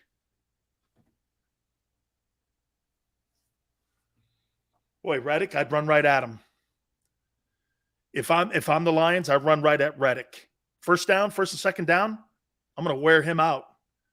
Fourth quarter, let's see if he's still pass rushing when I've run 15, 20 plays at him. Big Sales need to show my boy Jalen some love. Okay, well, you tell me then at the top of the hour here if I gave him enough love today. Jets preseason, therefore Super Bowl champs. Patrick, no, but it's a good, again, I hope I'm not, I just want it to be level-headed thinking here. Don't get too crazy here. It's the Jets. You pounded them last year with a backup quarterback. Relax. Let's get ready for the Detroit Lions. Now you got Cleveland and a controlled scrimmage here on Wednesday. And you got a game on Sunday. Okay? Hey, my friends, we're still efforting our friend Gary Cobb, too, from Fox 29. Hopefully we're able to connect with him. So that's still there for us. Don't forget also, a little programming note. Tomorrow we'll have our friend Jared Bell, Hall of Famer, USA Today Sports. He is an NFL Hall of Fame voter. He is one of the most plugged-in guys there is. And then on Wednesday, we will have Joe Theismann, former NFL MVP. And then on Thursday, Mike Quick will join us, part of the broadcast team for the Eagles. So please hit the like button, hour number 3. Keep it here on the National Football Show.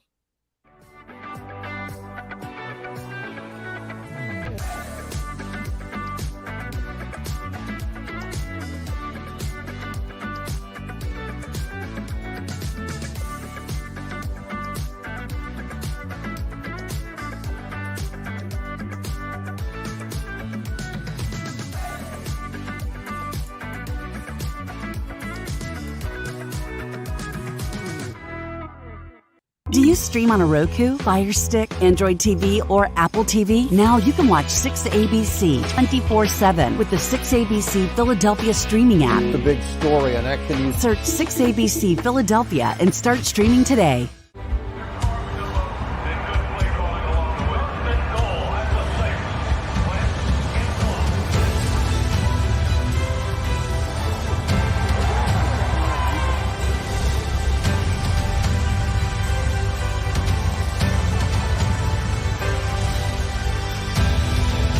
Field of life, First Trust Bank is there for you. Champions on 3. 1, 2, 3. Because Philadelphia dreams deserve a Philadelphia bank. At Stateside Vodka, every new customer gets the world's best rocks glass. Free. What's that? A rocks glass? You're telling me that bottle is cut in half? You could say that. Holy shit. The glass is for cocktails, right? It's for this, this, this, and that. Is the length of the glass equal to your... You betcha. But is it made out of... Glass? Yeah, okay, but is the rip... Smooth? Will you stop doing... That? I'm the professional here. And you're telling me I can get one of these glasses for free? That's right. 1 free rocks glass per customer with each first-time purchase of Stateside Vodka. All from the company that's highly awarded. 0 carbs, 0 sugar, and deliciously tasting vodka. So good, it just disappears.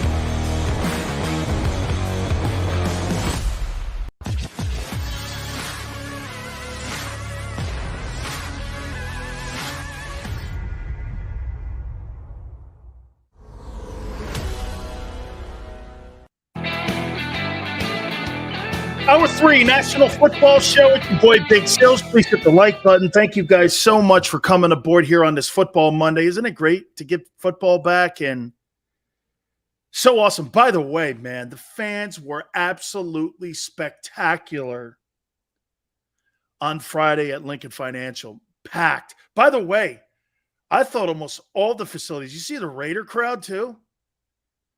Almost every single stadium was packed to the hilt with football fans. I love it. Football's back. And you know why it's back? Because now the fans are not going to have to worry about COVID at all. New CDC guidelines came out this past Thursday. No political statement on it, but you don't have to worry about it anymore. That's according to the federal government. So now you get to be a football fan, sit in your stadium, root your favorite team on. That's football, man. There is nothing like playing in front of a great home crowd. Nothing ever takes that away. You know, man, I'm telling you, football and its fan base are just, they're interlinked. And especially when you get fan bases like the Eagle fan base. That thing was hopping on Friday. Congratulations to you. You guys are mofos, man. I mean it. Smart. You love your team. You don't put up with any bullshit. It's good stuff, man. It's good stuff. I'll tell you this, and you know what? Big Sills will never lie to you. Never told you I was a giant Eagle fan, okay? Never told you that. but I've become a massive fan of their fans. That's an honest comment to you. Big Sills, now he covers the Eagles. He's some sort of Eagle. No, not really. I'm a fan of you guys. So when people say that to you, oh, Sills, no, he's a fan of the. No, it's not the truth. I've never said that. I have never made that proclamation. Hey, I'm an Eagle fan.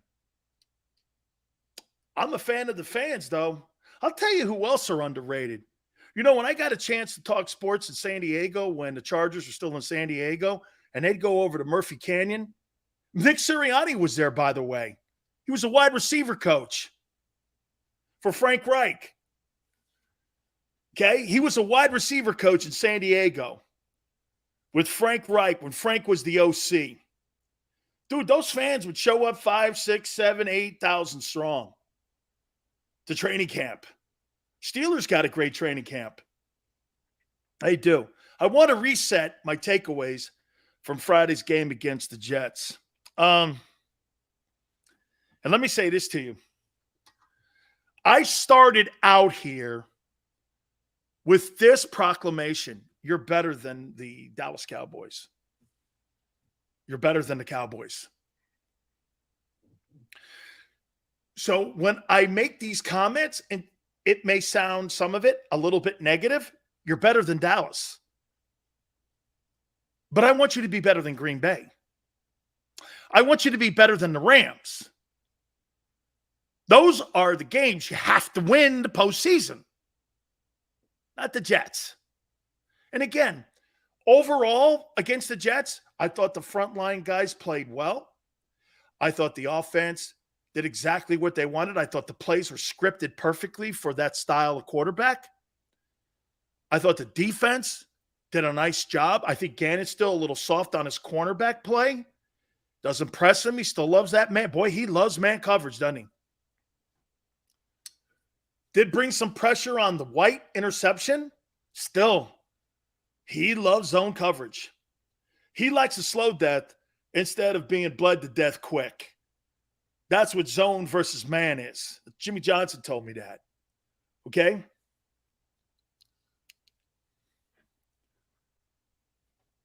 Phillip Rivers was out there. Correct. Top 5 NFC teams. The Eagles are in there.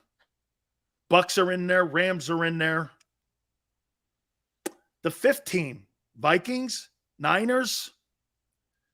I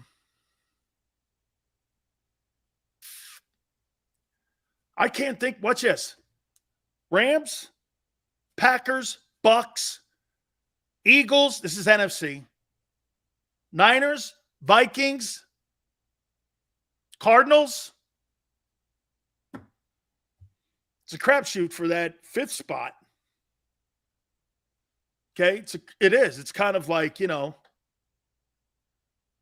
hey, Big Sills, I think Green Bay is a bad team to compare the Eagles. Aaron Rodgers is a choker. They've won 40 football games in 3 years. They've beaten winning teams. Aaron Rodgers is 12-11 in the postseason with a Super Bowl win. Brett Favre's 14-13. Peyton Manning is 13-12. Don't make that sound like it's a choking, because all those guys have poor records. Not everyone's comparing him to Brady and Montana, or even Roethlisberger. Not the case. Mike Tomlin's 8-7 in the last decade of his coaching career in the postseason. Is Mike Tomlin a poor coach? Hell, he might be even 8-9. Hurts MVP. Beat a team that it matters first still. Then we'll start talking. Okay? I thought the team looked good. But I'm not giving you credit for beating the Jets. Gardner Minshew did that. Why are you so surprised that Jalen played? You know, is it me? But you guys are more surprised and euphoric on how he played than I am. And I expect you to play like that versus him, whereas it surprises you. Why? How come that surprises you? I expected him to play like that. How come you're more euphoric about it and you're more over the top about beating the Jets than I am? Why? That's something you should be expecting against bad teams. That team will win 4 games this year, that Jets team.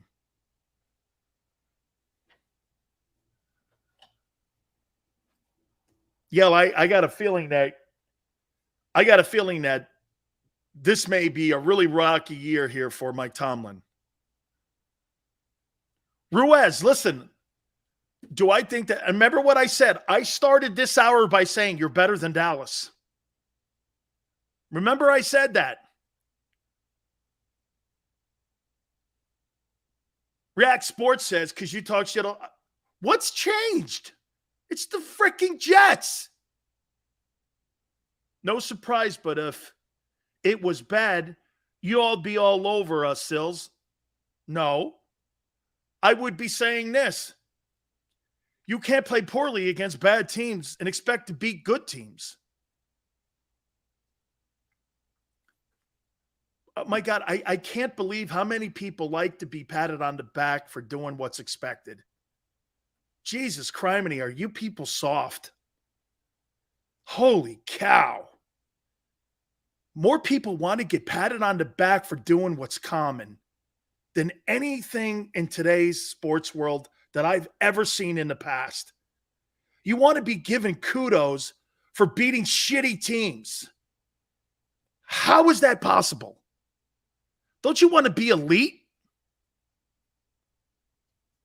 Don't you want to be elite? Elite teams don't give themselves medals of valor for beating the Jets. Okay? Mitchell Trubisky will win 12 games. The kid Pickett looked good. I thought the kid Kenny Pickett looked pretty good, man. I tell you, the Steeler fans loved him. Let's go back and reset here. My takeaways: Jalen Hurts commanded the huddle, did a great job on the drives. I didn't like now that I hear that Nick Sirianni says, well, Jalen takes off when he can't find anyone open. Dude, get people open. That's your responsibility to get people open. You have to get people open, okay? And not the best thing I heard all day out of the coach, but okay. Jordan Davis is going to be, without a doubt, in my opinion, a force if he can continue to get in shape. Okay? As he went on, you can see his gas can got emptied. Played high, got knocked off the ball a little bit. But the first part of the game, and that's why they came back on the Eagles, by the way. First part of the game, he was dominating at the line of scrimmage, creating a second line of scrimmage in the backfield. You saw him really commanding the one gap, and the way he handled the two gap, he was really great inside there. Gigi, 6 for 6, 80 yards, 1 touchdown, 158 QB rating on 1 series against the Jets starters. Congratulations. Gardner Minshew was 20 of 25 for 252 yards and 2 touchdowns last year in a game that mattered. What are you telling me, Gigi? Great. And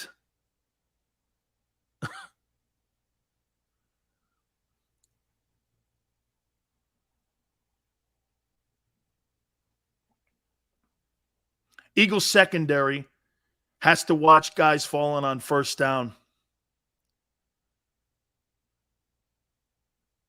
Hey, Big Sills, I need you to put a Jalen Hurts cutout in your background. He beats the Cowboys in week 6, I will. Okay? Week 6, he beats the Cowboys. I will do that, I promise you.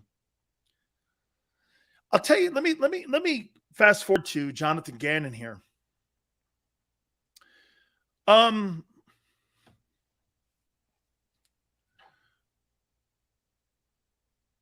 React Sports, Sills, the Eagles still starting 2-4. I don't see anything that's changed my opinion on it. I want to see you beat the Vikings, Washington, the Cardinals, and the Cowboys. There's no team in there except the Lions that are as bad as the Jets. There's no team going into week 7 bye that's in the Jets league except the Lions. The rest of them will all be battling, except for the Jags, for a playoff spot. Vikings will be battling for a playoff spot. Washington will be. Cardinals will be, and the Cowboys will be. See what happens. You have got to beat a team with a winning. You have to beat a team that's a playoff team. Jalen Hurts has not beat a playoff team yet.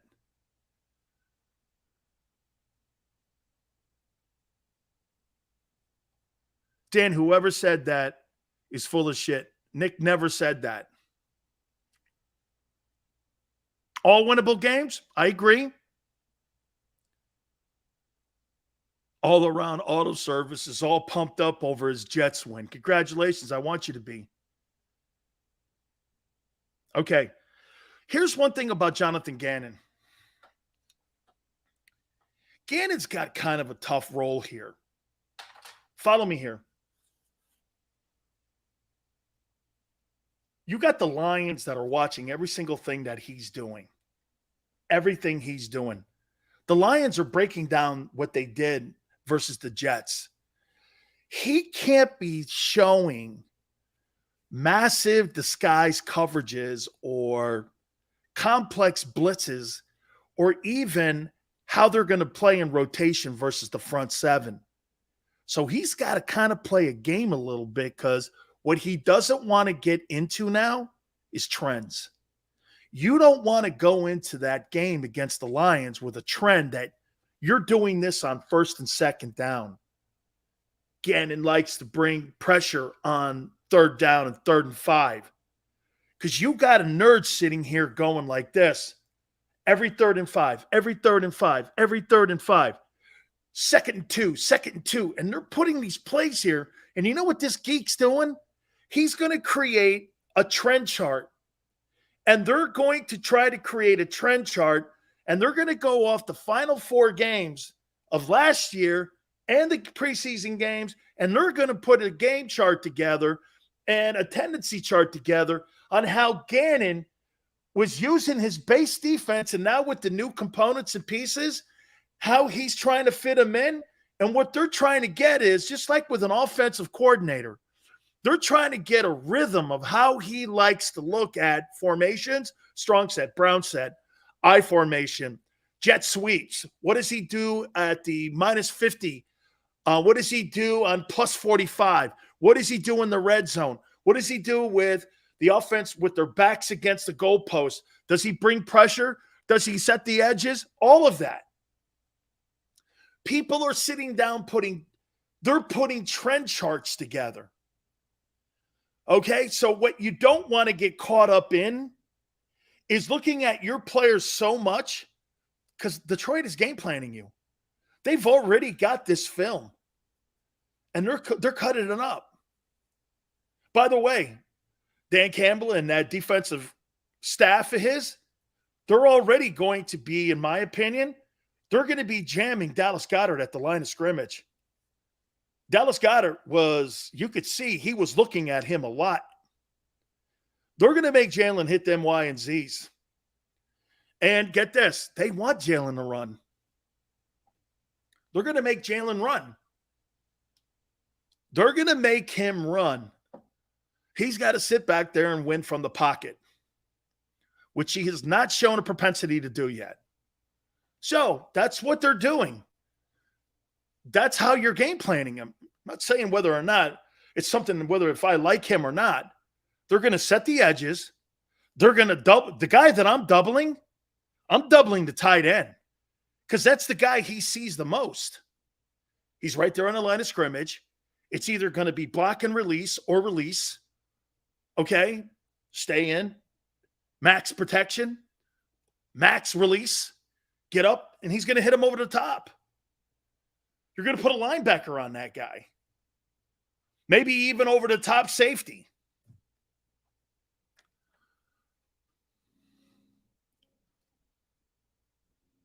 The only person I like that kid, that running back they have. Okay, that third-ranked O-line they have. I like that third-ranked O-line. They got a good-looking O-line. They got a good tight end, too, also. The kid from Iowa in Detroit.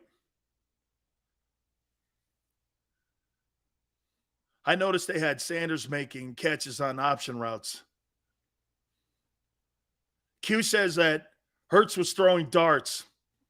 Okay? Against the Jets, congratulations. Yeah. Look, so Gannon's got to be careful. Okay? Philly, Pro Football Focus has ranked the Detroit Lions offensive line the third best O-line in pro football. Not me. Pro Football Focus has the Lions ranked third. I'm hearing named that Jamison Williams. I don't think he's ready to go for week 1. I don't think he's ready to go. Cam Jurgens is ready to go. Cam Jurgens was really good. Shockingly good. I mean, shockingly good. I was taken how he's a bigger Jason Kelce. Commanded the O-line. I thought he set the fronts well. I thought he pass protect well. I thought he run blocked well. I thought he did everything well, man. And I was pleasantly surprised on how good he looked. I thought the moment might get him a little bit. Now you're starting in a position with one of the best, if not the best offensive line in the NFL. Man, Jeff Stoutland has done a whale of a job with him. Got his hands up quick, snapped the ball. And get this, there were no issues on center quarterback exchange. Fantastic job by both men. Really good. I just, the way he played, him and Jordan Davis and Kaiser White stuck out the most to me, and how well they played and as physical as they played. Yeah, Jurgens, you could tell imagine this. So you're being coached by Jeff Stoutland and Jason Kelce. Jesus criminy. And I'll tell you something else. If I was Howie Roseman, I'd keep Jason Kelce around in my organization for a little bit. I'd have him as my assistant O-line coach to Jeff Stoutland. I don't know if that's something Jason Kelce wants to do. But if he really had a say, like they're saying he had a say, and getting that kid in the building, man, he knows talent just like the O-line coach does. That's fantastic stuff, man. And name, that's a good call too. You're going against Fletcher Cox and you're going against Jordan Davis in practice like that, and you're pass protecting against those guys. They're gonna get you ready, ain't they? That's a good job. Hey. Look at how he's drafted the last 2 years. Pretty damn good, man. Dan, would you trade Dillard for Kareem Hunt? Boy, man, I'll tell you something. The Browns need O-linemen too, don't they, Mike? Dillard for Kareem Hunt? I think Kareem Hunt's a little bit more productive. Boy, I'd love Kareem Hunt in the backfield with Jalen. You put Kareem Hunt behind Jalen Hurts with A.J. Brown and with Devontae Smith. Holy cow. Would that be a tough assignment? That would be a tough assignment. If you put that guy back there, boy, a guy who can catch the rock, can get you 1,200 yards, something like that, man. I'd really be interested in that. I don't think I'd be more than wanting to.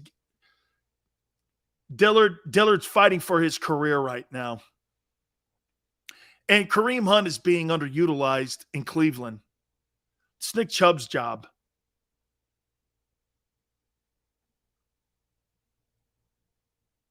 Getting Hunt just adds pressure to Hurts. So what, man? Good. I said this to start the show off in the first hour, and I want to reiterate it, and I want to hit this on the head here.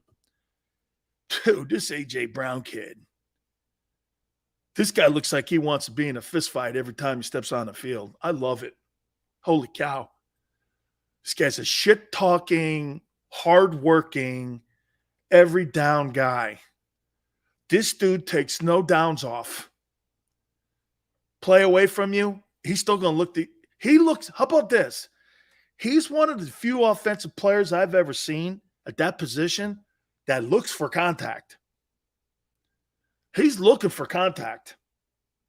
He's looking to hit you. If you don't have your head on a swivel, this dude's going to knock the chiclets out of your face. This guy here, I was impressed with him. I watch wide receivers when the ball's not going to them. I want to see what they do when it comes to being a team guy. Randy Moss used to take plays off and float around. Play didn't come to him. He didn't give a shit. That's not A.J. Brown. That dude's looking for a fight every time he steps out there, man. Very impressive. Name goes, DBs hate physical. That's why they hated Irvin.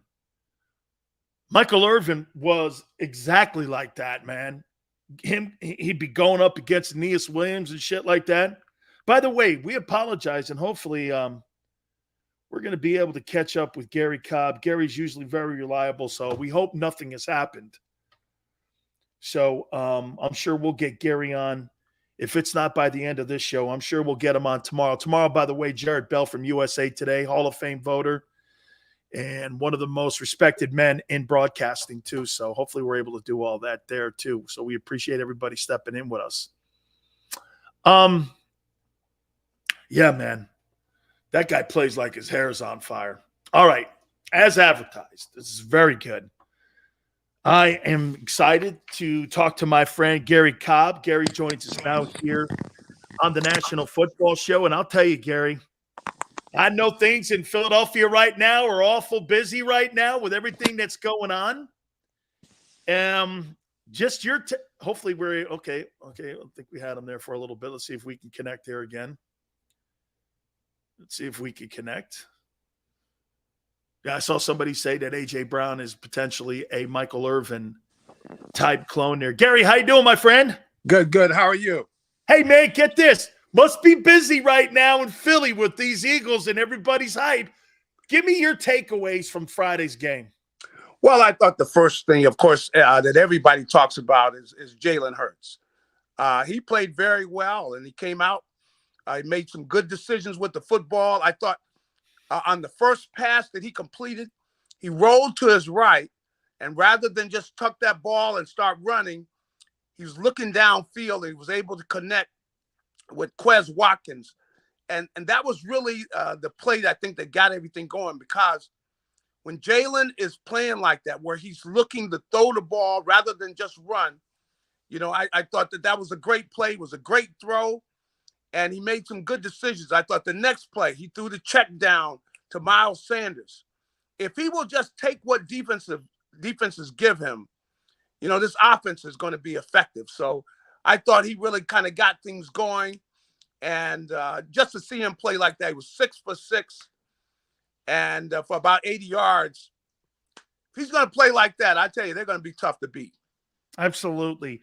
Here, let me throw Jordan Davis at you. I'll tell you, you know what I loved about him, Gary? He was setting a new line of scrimmage, but as you saw his reps go up and you saw him playing a little more, I thought his conditioning was a little bit of an issue too, because he started playing high a little bit.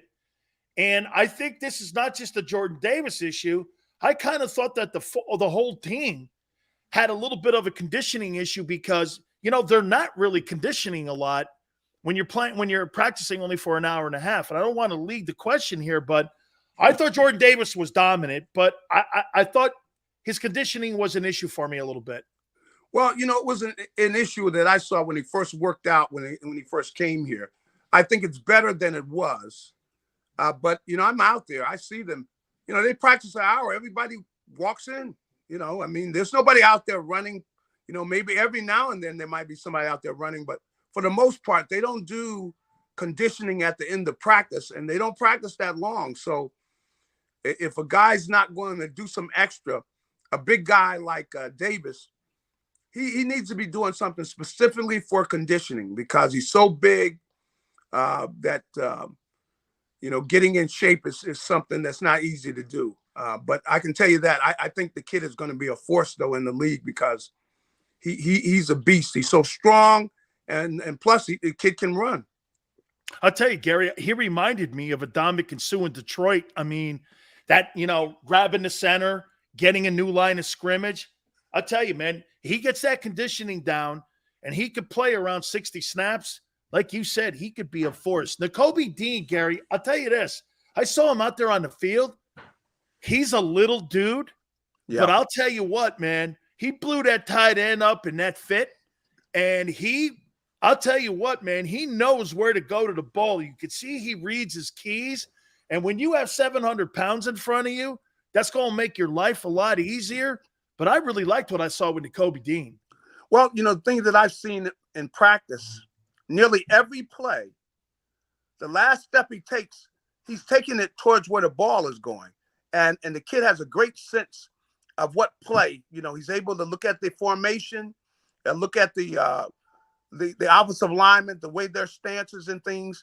And he's got to feel where the ball is going because I see it nearly every time the kid takes a step, and that step where he took is where the ball is going. So he's got a great feel for the game, very smart, way beyond his years when it comes to his understanding of the game because he understands, formations. He understands what teams like to do, and you can see he's got a great feel for the game. So it's going to be exciting, but he is small now. You can see him out there. He looks like Bob Sanders out there. I mean, but you really hit on it there. I mean, no false steps. Linebackers and young linebackers, they have false steps because they don't trust their keys. Yeah. And he reads the technique, and you can see he's got faith in his ability there. I'll tell you somebody else, Gary. I said he's the best player in camp. This Kaiser White, he is a ball player, man. I mean, runs to the ball. Yep. And Zach Wilson was telegraphing the routes the entire time that he was healthy in there. I mean, Gary, he's like this. Kaiser White went, you ain't doing that to me, son. That's right. He dumped that route on his ass. He's a hell of a pickup. Well, that's the thing I've noticed about some of the guys they picked up. Just listening to them talk, first looking at them practice, then listening to them talk. They've got some adults in the room, meaning that, these guys are professionals. The same thing, with the Blackberry, you got a guy that's a student of the game, very professional about what he's doing. He's going to sit down. He's going to look at hours of film of the other team, study what they like to do. And then he's talking to his teammates about it. And that's what I like about both White and Blackberry. They're veteran players that are seasoned and they're professionals. It's going to make the younger players, going to make them better. And it's great to have these type of guys. Normally, you don't see these guys changing teams, though. And that's what was special. I got to give Howie a lot of credit.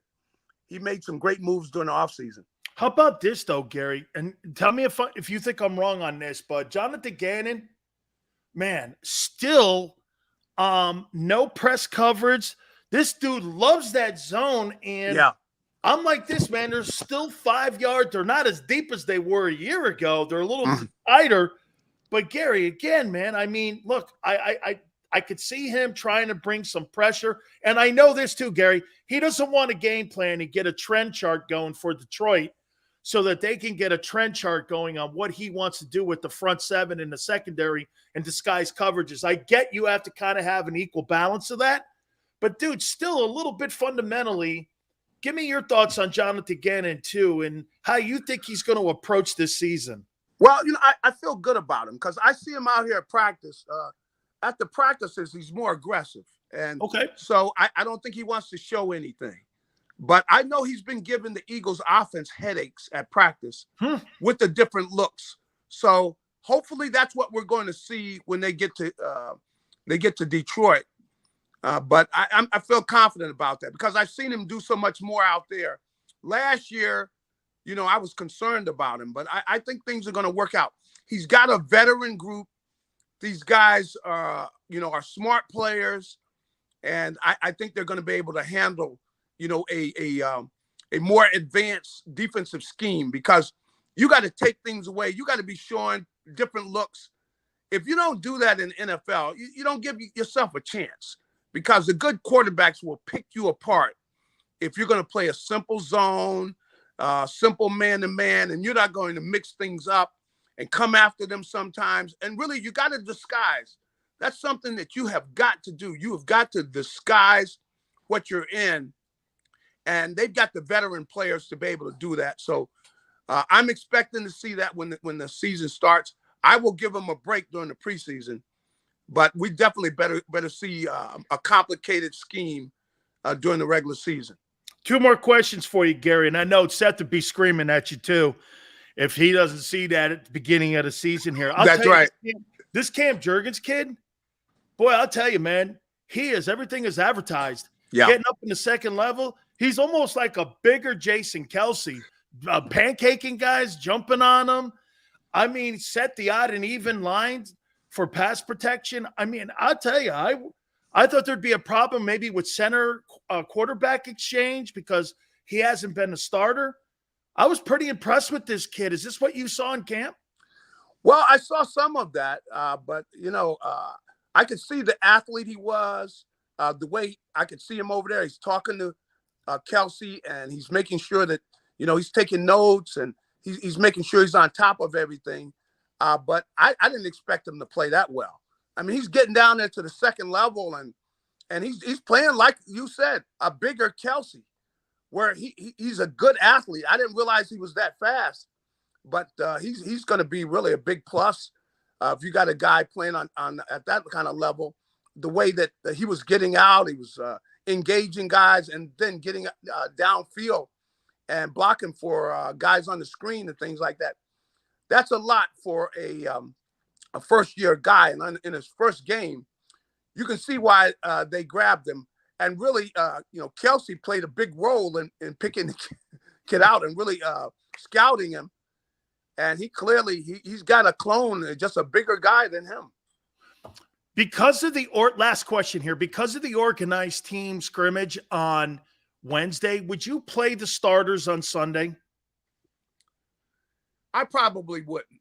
I would, and really that probably would have something to do with how they played. But I don't know if I'm going to keep on playing guys too much because, you saw what happened on Friday with Jalen going out of bounds and the guys hits him on his chin.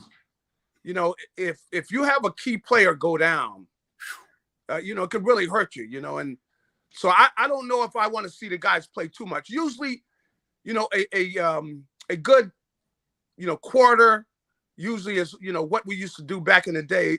If a guy could go in there and get a good quarter, if it was a good quarter, then that would pretty much do it. A lot of the guys that were seasoned players wouldn't have to keep on playing during the preseason. So they're only going to play, it's only going to be 2 more games. So I would have no problem just sitting those guys down.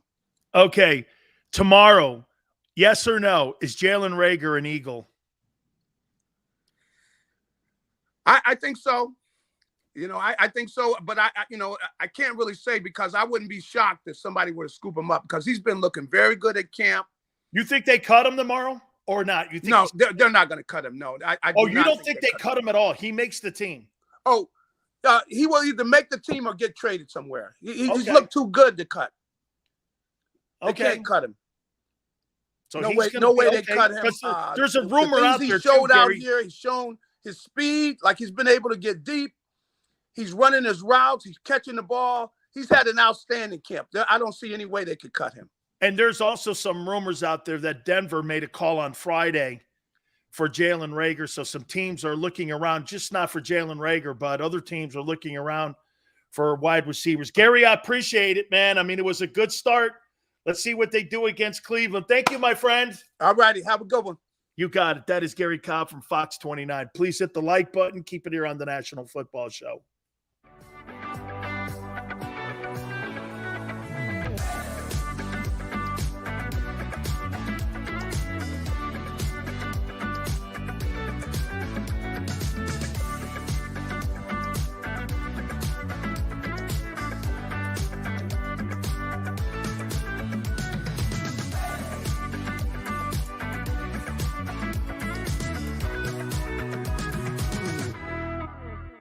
Do you stream on a Roku, Fire Stick, Android TV, or Apple TV? Now you can watch 6ABC 24/7 with the 6ABC Philadelphia streaming app. The big story on Action. Search 6ABC Philadelphia and start streaming today.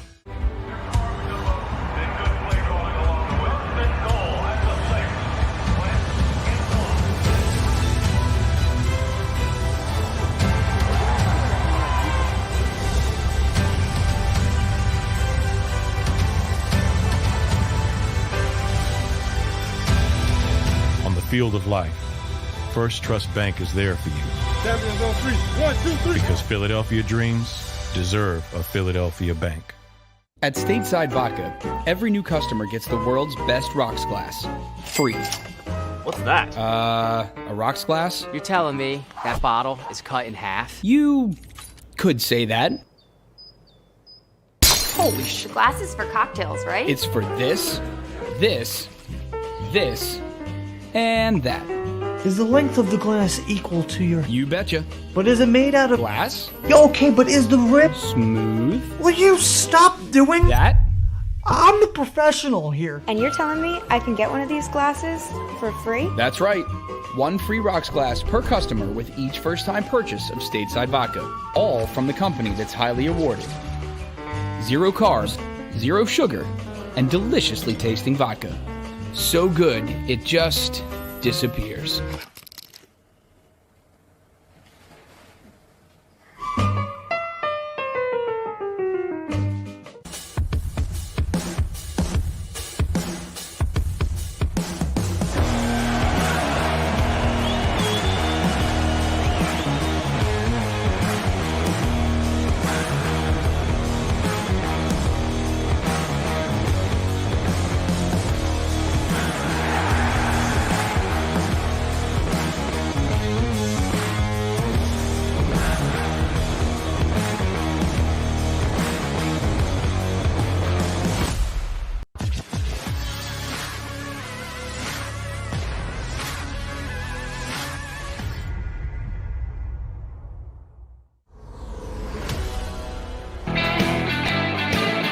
Welcome back. National Football Show. It's your boy, Big Sales. Please hit the like button. Thank you guys so much for coming aboard. Don't forget, tomorrow we will have Jared Bell, Hall of Fame voter, USA Today columnist for the National Football League. Tomorrow we'll have him at, I believe, 4:30.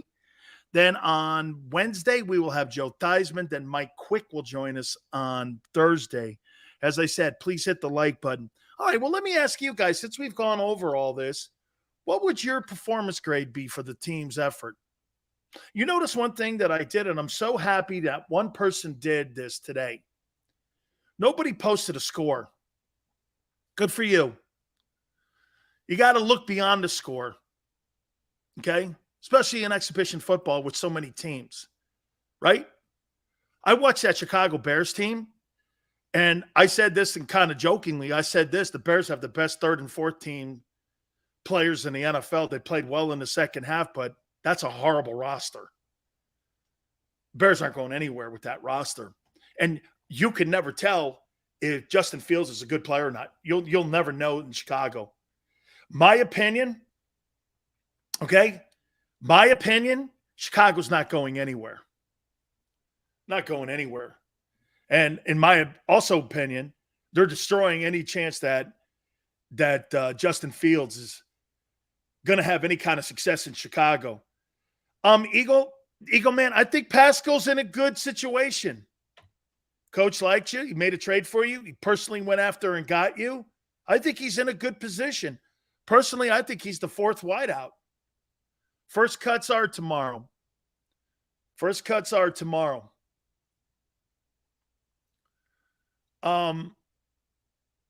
Mike says, I love Nick Sirianni's fire.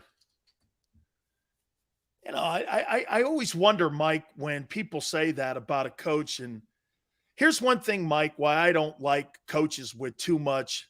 Watch this. How many people like Nick Sirianni's fire when Jalen got knocked out on the sidelines? He didn't get knocked out, but, you know, the guy was trying to knock him out. How many people like that? Here's what I like in a coach. I like this. The coach never gets too high when it's going great, and he never gets too low when it's too low. I don't need an emotional roller coaster coach. I need a coach that's on an even keel every single time, when it's going good, when it's going bad. Now, again, that was a different situation. One of his players got mugged on the sidelines. Okay? Nick wasn't running down the sidelines like a Sean McVay and giving high five. It's a difference, and I'm not saying he wasn't doing that, but I like even keel coaches. Let me be the emotional dude. It totally was, Yale, a cheap shot. It was a cheap shot. Overzealous. Stephen, Tony Dungy, that's exactly correct. Dungy had a personality where he never let anything. Andy Reid's a lot like that. Andy Reid's a lot like that. You know, doesn't let shit get too out of hand, and doesn't let, like, the little things, like, you know, sit there and drive him insanity. You know, I mean, how many times we see that in certain coaches? Yeah, Mike, I think if you're using it on that situation where his guy got blown up and it was shot, you're right.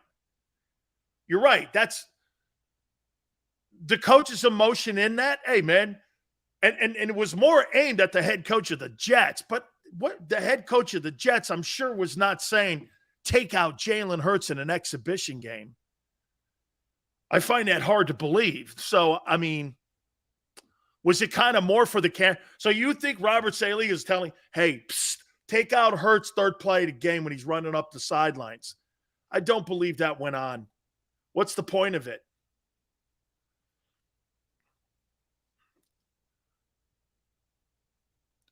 Dan, so what you're saying is you didn't like Jimmy Johnson. I don't remember Coach Johnson ever blowing gaskets on the sideline when his team was going too crazy. Or when his team was getting killed, he would get in someone's ass. Okay? Coach Johnson wasn't like that on the sidelines. He never called a play ever on the sidelines. Okay? Oh, wow. Xander says the kid, Quincy, has the same agent as Jalen Hurts. I bet that'll make for a nice call. They probably know one another.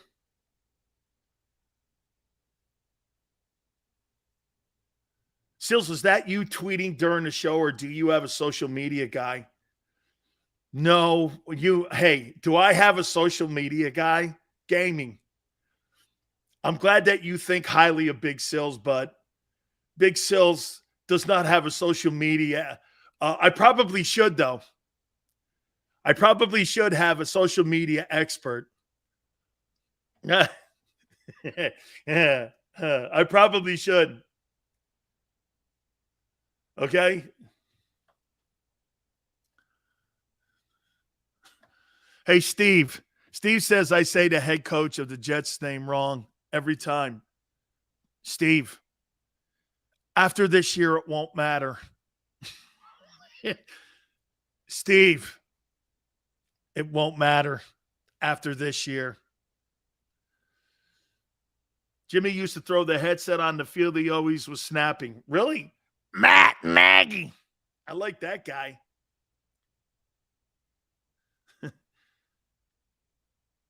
What do you do if Jalen doesn't develop as a passer and we make it to the NFC Championship game? Well, you do what the Broncos did. You move off of Tebow. But remember, when you move off of Tebow, you better have Peyton Manning. You see what's going on in Baltimore? You know what I'm hearing in Baltimore? Lamar Jackson's not signing a contract with them.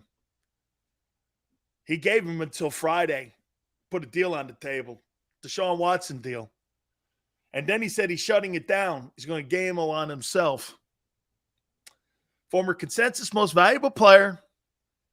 Guys won a ton of games, led the NFL in passing yards. Is going to be potentially on the open market. I'm not saying shit because it's August 15th And I don't want to say anything. But all I'm saying is, what was Xander and I saying after every Sunday with Lamar Jackson last year? Man. Man. Woo! Man, that guy can play. That guy can play. Woof. Man, can that guy play. Tyler Van Dyke. Told you, man, he's going to the Giants. I already worked it out for you guys. Listen, Zan, sign and trade. I'll give him $260 million, fully guaranteed right now. Get this. And you tell me this. Wait a minute. So if Lamar Jackson doesn't sign the deal, would you make a run at Lamar Jackson, even if Jalen takes your team to the NFC Championship game? Watch this one. Watch how many people watch this one. I'll take a good replacement for Minshew. Thought you didn't like Lamar's style. No, Ernest. I said this. I don't like his style, but I also said, here's a guy that won against Patrick Mahomes. And last year's game against the Chiefs, he beat him. He finally won a game that mattered. Jalen Hurts ain't beating the Chiefs.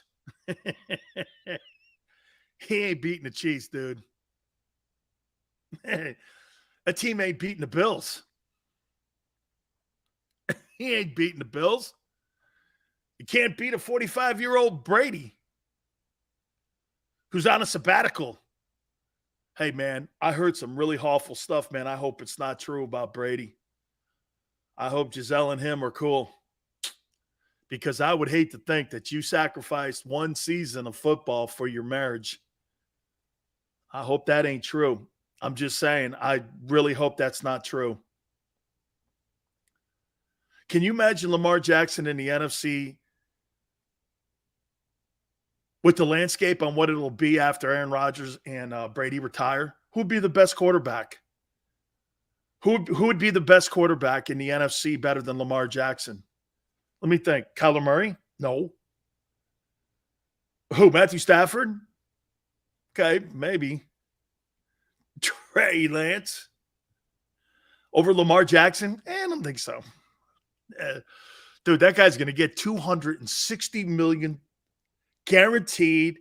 And get this, you don't have to worry about that guy trolling Instagram like Ben Simmons and Deshaun Watson. You ain't got to worry about any of that. This guy's a good dude, man. Jalen Hurts. Steven goes, I'll take Jalen over Lamar Jackson. Really?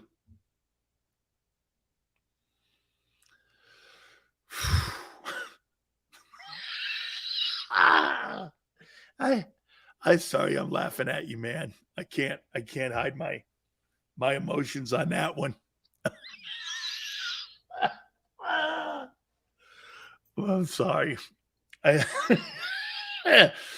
Oh my God. Hey, I'll take Jalen over Lamar Jackson. Oh. Whew. Man. Seals, you think Brady will be back? Hey, Ryan. Hey, Xander. Jimmy Garoppolo to the Bucs. Still in play. Brady might retire. Let's see if Brady comes back. Kyle Trask played pretty well. I thought Kyle Trask looked pretty good over the weekend. I watched a little bit of that Buccaneer game. I thought Kyle Trask looked pretty good. Put him in some situations, too, where he took some pressure. I thought he moved around in the pocket well. I liked him. I don't think he's Garoppolo-ish, but I thought he did pretty well, man. I like to see him with some more. GT, I think Trask looked good, man. I mean, I love his story, too. Dan Shores Parks. Yeah, man, I thought he was going to write a soliloquy on Sunday that Devontae and Jalen are back married again. And I thought this was going to be like a sonnet. and we were going to get like some poetry. I thought like Shakespeare was getting ready to be read to me on the WIP Twitter page. I was like, wow, man, here comes a soliloquy. Did you see my guy with my guy? The two of them just playing pitch and catch there at the NovaCare Center. I was like, wow. Holy cow, man. It was like Romeo and Juliet. Yeah, Dana Shore Parks was like, I was like, unbelievable, man. Yeah, can you believe it? Devontae and Jalen back again, together, loving one another again on the football field. Okay. I'll pop champagne here. I know, Yale, he's a Gator. I get it. I know it's hard for me to have those words come out of my mouth about a Gator guy playing well. I get it. I hate even saying the word Gator. Lamar will never win a Super Bowl, but Jalen will. Oh, okay.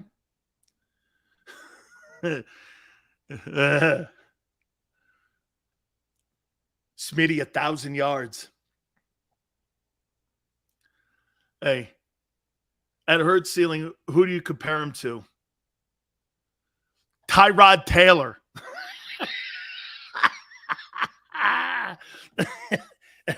Hurts' ceiling, Tyrod Taylor. That's who I compare him to. Tyrod Taylor. That's who he is. Hey, you can. I think you can win. Watch this. I think this Jacoby Brissett's going to win some games in Cleveland. I like him, man. He was a starter in Indianapolis, too. He won games for Frank Wright. Won games down in Miami last year. Jalen Waddle liked him. Waddle ended up with over 104 catches. I like Jacoby Brissett. He could play, man. Hey, can you imagine this, too? You know how they give Bill Belichick shit about quarterbacks? So think about this, for instance.